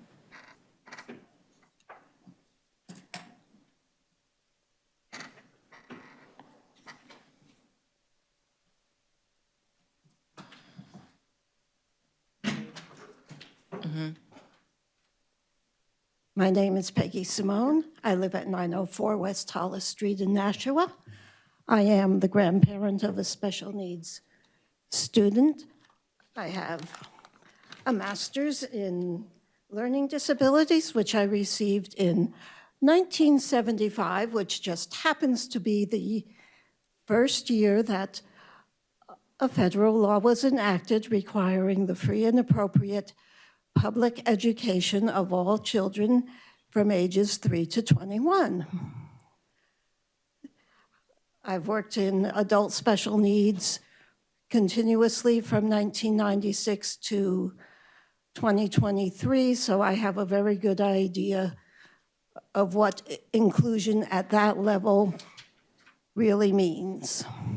And I am a very strong advocate for maximizing inclusion. So I do want to really commend Ms. Lopez for her insistence on maximum inclusion and on lawful following of the IEPs. That's what my prepared remarks before hearing all this debate were about.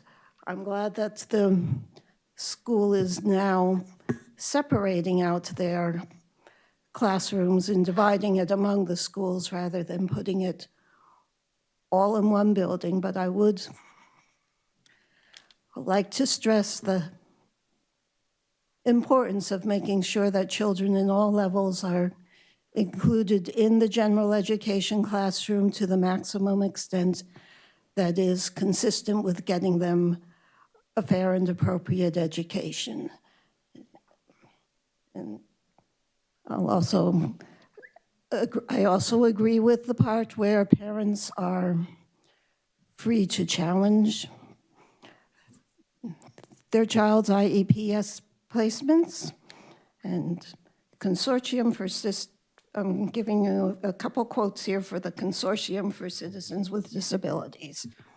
Any interpretation of least restrictive environment that differs or weakens the requirement and increases inappropriate placement of students with disabilities in more segregated settings contradicts the clear language and intent of the IDEA and established legal precedent. Courts have historically held that where a full-time placement in general education cannot be achieved satisfactorily, a school district must still ensure that the child is educated with non-disabled peers to the maximum extent appropriate. And I am hoping that the Nashua School District will follow through on these recommendations. Thank you. Thank you. William Martin.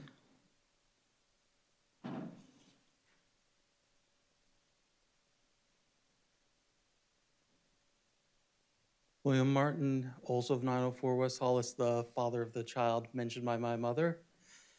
And I feel that it would be utterly ridiculous of me to continue asking everyone to feel empathy and compassion for all the kids involved in our special education who have IEPs, because we've all established greatly that each and every one of us here wants them to succeed to the best of their abilities. So I'm just going to try and look, because I'm an accountant, and give you the one cost beyond the human cost, because we have talked about a lack of paras. Mm-hmm. And all I can say is that the cost of providing the paras in school, less than the cost of providing police officers, or less than the cost of needing group homes for adults. Anything that comes between our children and their ability to be able to be fully independent adults is actually going to be far more of a burden than any hardships we need to go through to make sure that we are able to continue with the least moving possible to allow every kid as much general exposure as they can, as much general population, as little specialized time as is absolutely necessary to help them catch up and be in a strong position to be able to chart their own futures. I'll leave it there. Thank you. Thank you. Bonnie Dunham?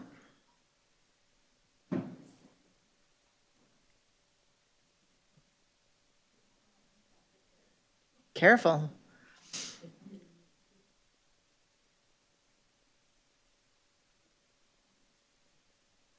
Thank you. I'm Bonnie Dunham, and I live in Merrimack, New Hampshire, 16 Wren Court.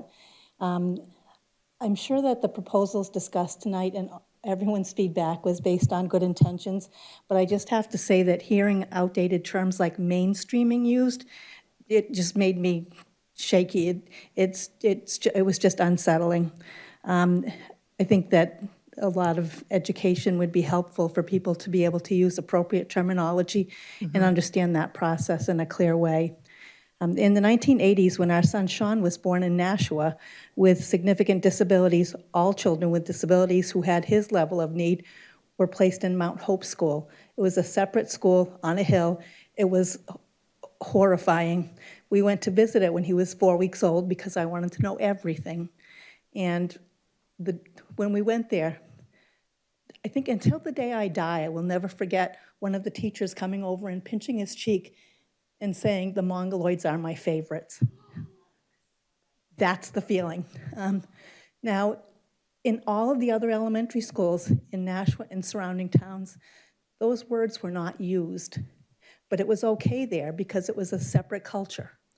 It just never evolved, but it was the best, it was the only game in town at that time. I put a bottle of champagne in the refrigerator that day and drank it 4 years later when that school closed. I have some staying power for that. After that, Sean never stepped foot in a segregated classroom school again. He was educated with his typical peers, even though his needs were very extensive. He had physical therapy, occupational therapy, behavioral support, a one-on-one paraprofessional, speech and language, all of them, check all the boxes. But he participated in college prep English, where he learned about Shakespeare. Turns out he likes it. Where he had discussions with his peers. Even though his language was pretty limited, he got a chance to model from them, and they learned from him. I heard from so many parents who said, our kids were so fortunate to be in the same classroom as your son. That inclusive school experience prepared him for an adulthood where he has been a fully participating and valued and contributing member of the community. He's worked at Wendy's for 25 years now. He's the most senior member there. Aside from Sean's experience, all of the research is clear that inclusive education leads to improved academic and social emotional outcomes for children with and without disabilities. If children are denied the opportunity, if every single child in Nashua is denied the opportunity to learn alongside children with significant disabilities, how can they possibly learn how much they have in common? How will they ever see that children with disabilities are not less than them? The question shouldn't be how will children with disabilities attend their neighborhood schools, but how will we make it happen? I think everyone would love to hear the answer to that and a commitment to that. New Hampshire has nationally recognized experts in inclusive education who could be a resource to the district. I encourage you to utilize them so that you can do what I believe that in your hearts you all want to do. Thank you. Lisa Bowden?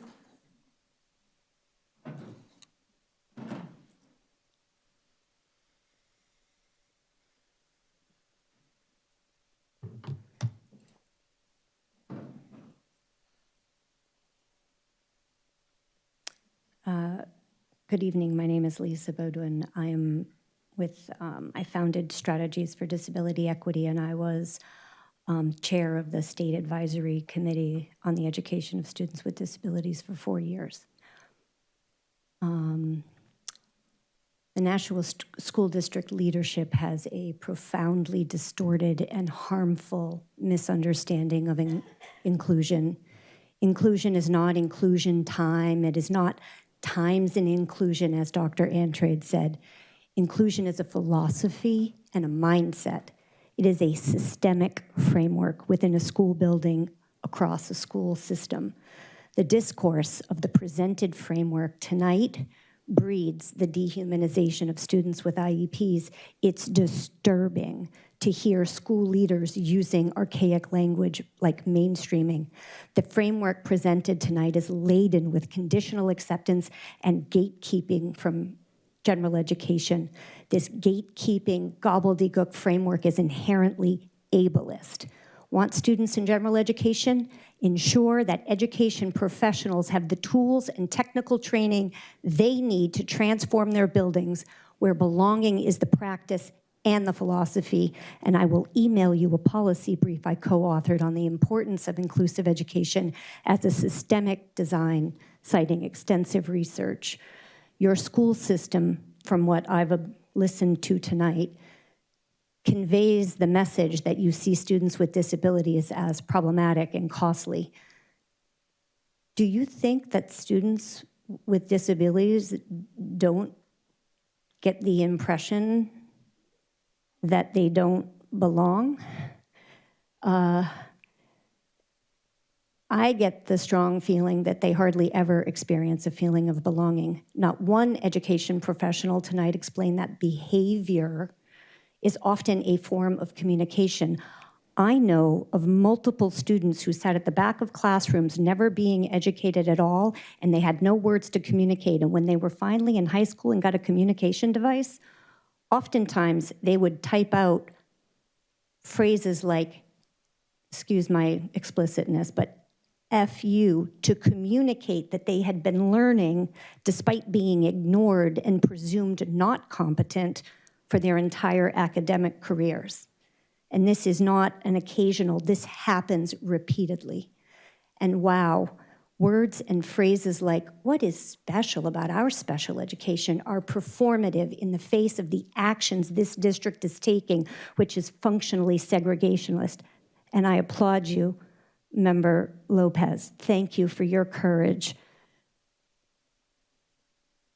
$8 million in contracts would have paid for school-wide systemic transformation multiple times over, wherein all students could be experiencing belonging, from pros like Evolve in Effect and Susan Shapiro at another inclusion training center. And I will close with this. My son Forrest, when he was in 9th grade, we were sitting at my first ever IEP team meeting. And my son Forrest is a person with Down syndrome. And I didn't know anything. I was a kindergarten. My kid went to private school till the 8th grade. So we were at this emergency IEP team meeting because he was in all general ed classes. And they were like, well, we're not sure if he belongs in self-contained or maybe just a resource room. And I said, I don't care if my kid skids through with D's, he's gonna earn that diploma. And then someone leaned forward and said, oh, algebra is a requirement for graduation here. And I said, well, I believe my son can pass at minimum with a point. I believe in my son, he's competent. And a member of the team giggled. My son did pass the algebra requirement. He does have his high school diploma. If he had been segregated and presumed an intensive needs person, he would have been gate kept. So you need to be very, very careful about the ways in which the labels with like intensive needs get stuck. And the younger, the longer, and the more harmful. So this district needs systemic school-wide transformation where belonging and a presumption of competence and high expectations for all learners and general education teachers working with co-teachers and special education teachers is how the system is designed. What you have now is staging for expensive, lifelong costs by ripping children off of the presumption of competence. Thank you.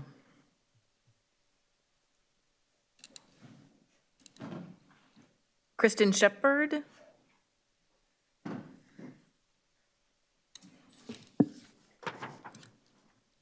Hello, I'm Kristen Shepard. I'm a resident of Derry, New Hampshire. However, I was born in Nashua. I grew up in Tingsboro, just over the border, and not to date myself, but I used to play hide and go seek, what is now the parking lot and known as the Pheasant Lane Mall. So I have long lines with Nashua. I do want to point out some irony I've seen here. So we started the meeting. You guys talked about congratulating students who worked really hard at some really good achievements, but we're ending on the subject of special needs. Just seems very ironic to me. By breaking these kids up and putting them into other classrooms, no matter what way you call it, the definition is segregation. That's the end of it. I'm a social worker of 32 years. I have a license in 5 states, and I am the mother of a child that I have fought for every last service this child has ever had, from Massachusetts to the moment I moved to New Hampshire, and I will do that until my last dying breath. You move these kids into a different school district or different school than their siblings, you've caused a lot of logistic problems for families. You have no idea what any of us do on a daily basis to get our child to school. Sometimes, and in my case, it was a 2-hour fight starting at 5 a.m. to get my kid to school because he didn't feel welcome or included. The least restrictive environment that I keep hearing people say is you're placing children in the most restrictive setting away from their peers.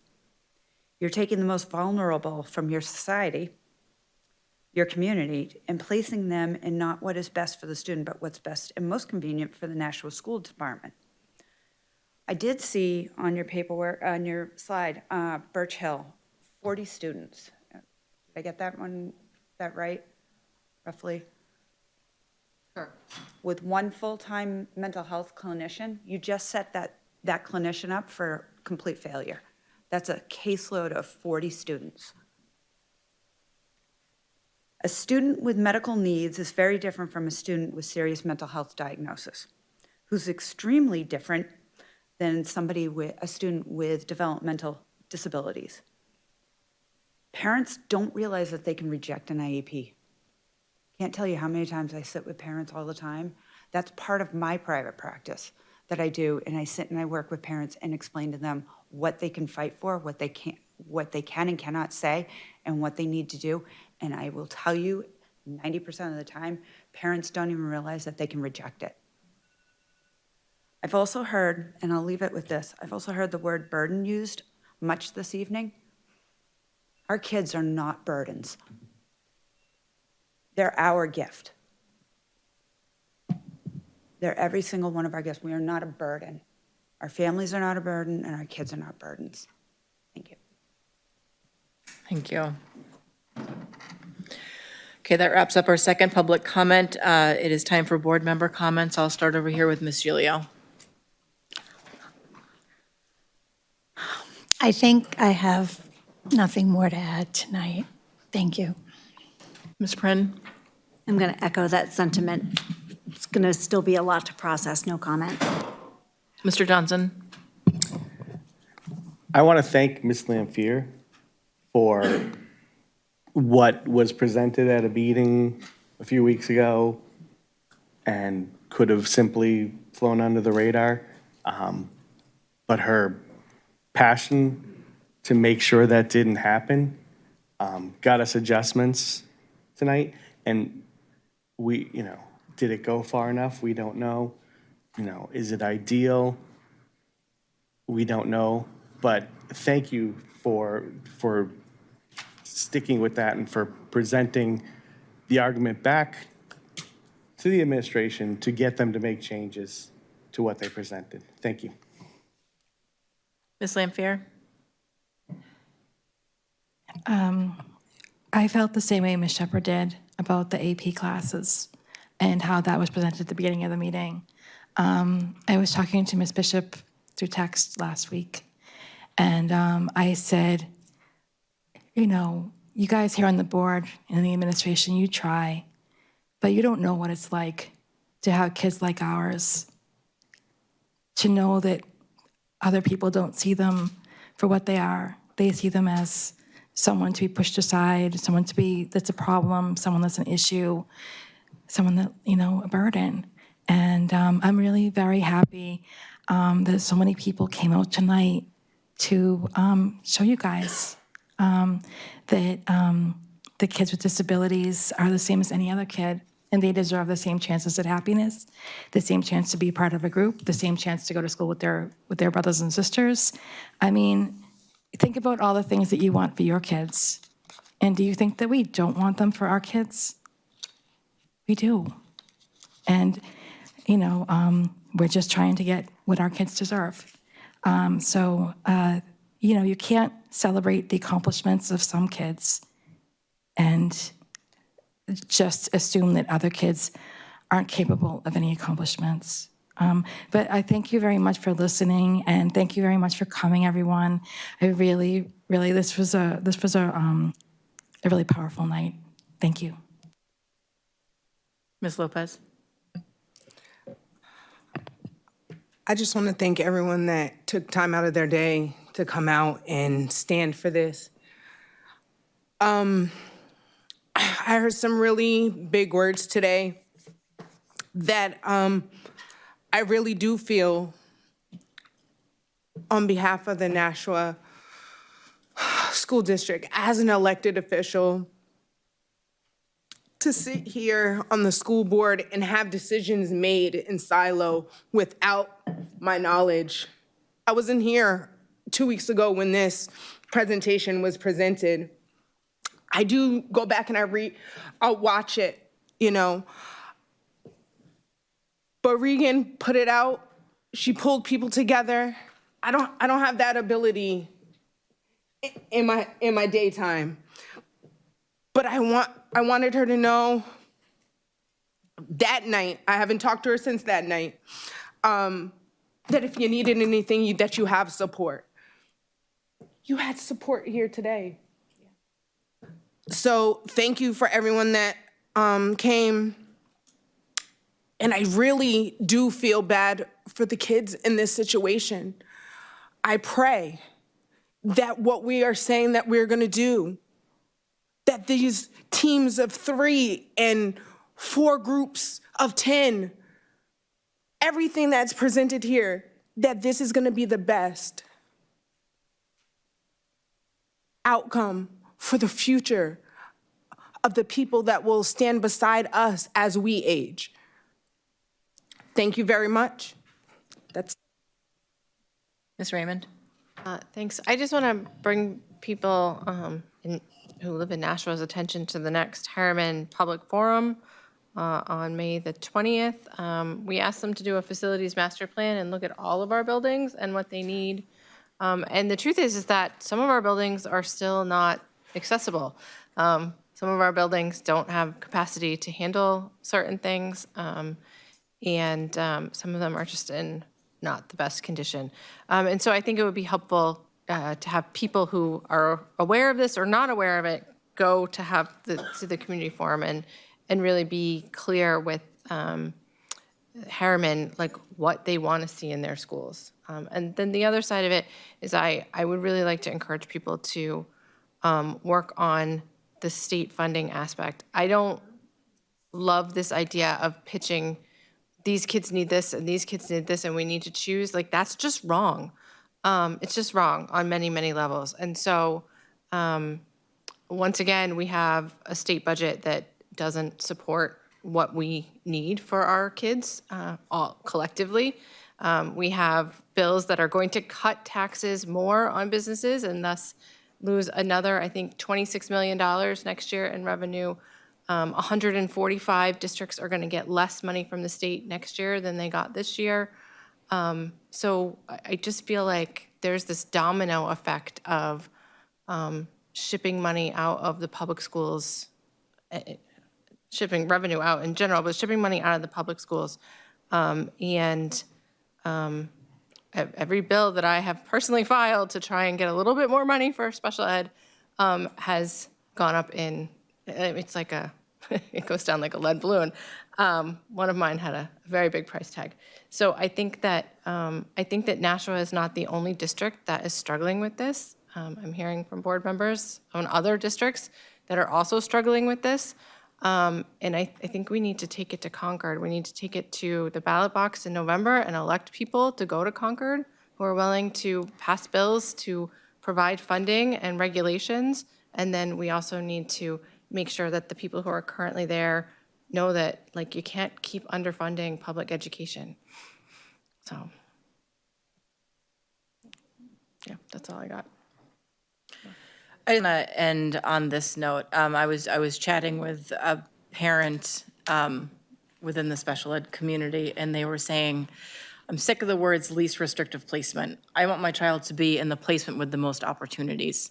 And I think that's the shift that we need to be making as school districts. And when we're talking about properly funding all aspects of public education, is where can we make the investments that there is the most opportunity present? And I think that we're going in that direction slowly, but it's certainly not moving fast enough. And there are certainly kids who have more opportunities than others, and it's not equitable. And I want to echo Mr. Johnson, thanking Ms. Lampier for her advocacy. Where'd you learn that, Regan? But I just want to say again, how proud I am of this board that we're able to have these conversations that are positive and progressive. And there is no doubt in my mind when we leave these meetings that the elected officials and the administration want nothing but the best for all of our students. So on that, I am looking for a Motion to adjourn? Second. Okay, all those in favor say aye. Aye. We are adjourned at 9:45. Oh, thank you, Shawanda. I wasn't planning on making the motion, but I know, and then I was like, I'm going to mention it to her, and because I didn't want to take your thunder.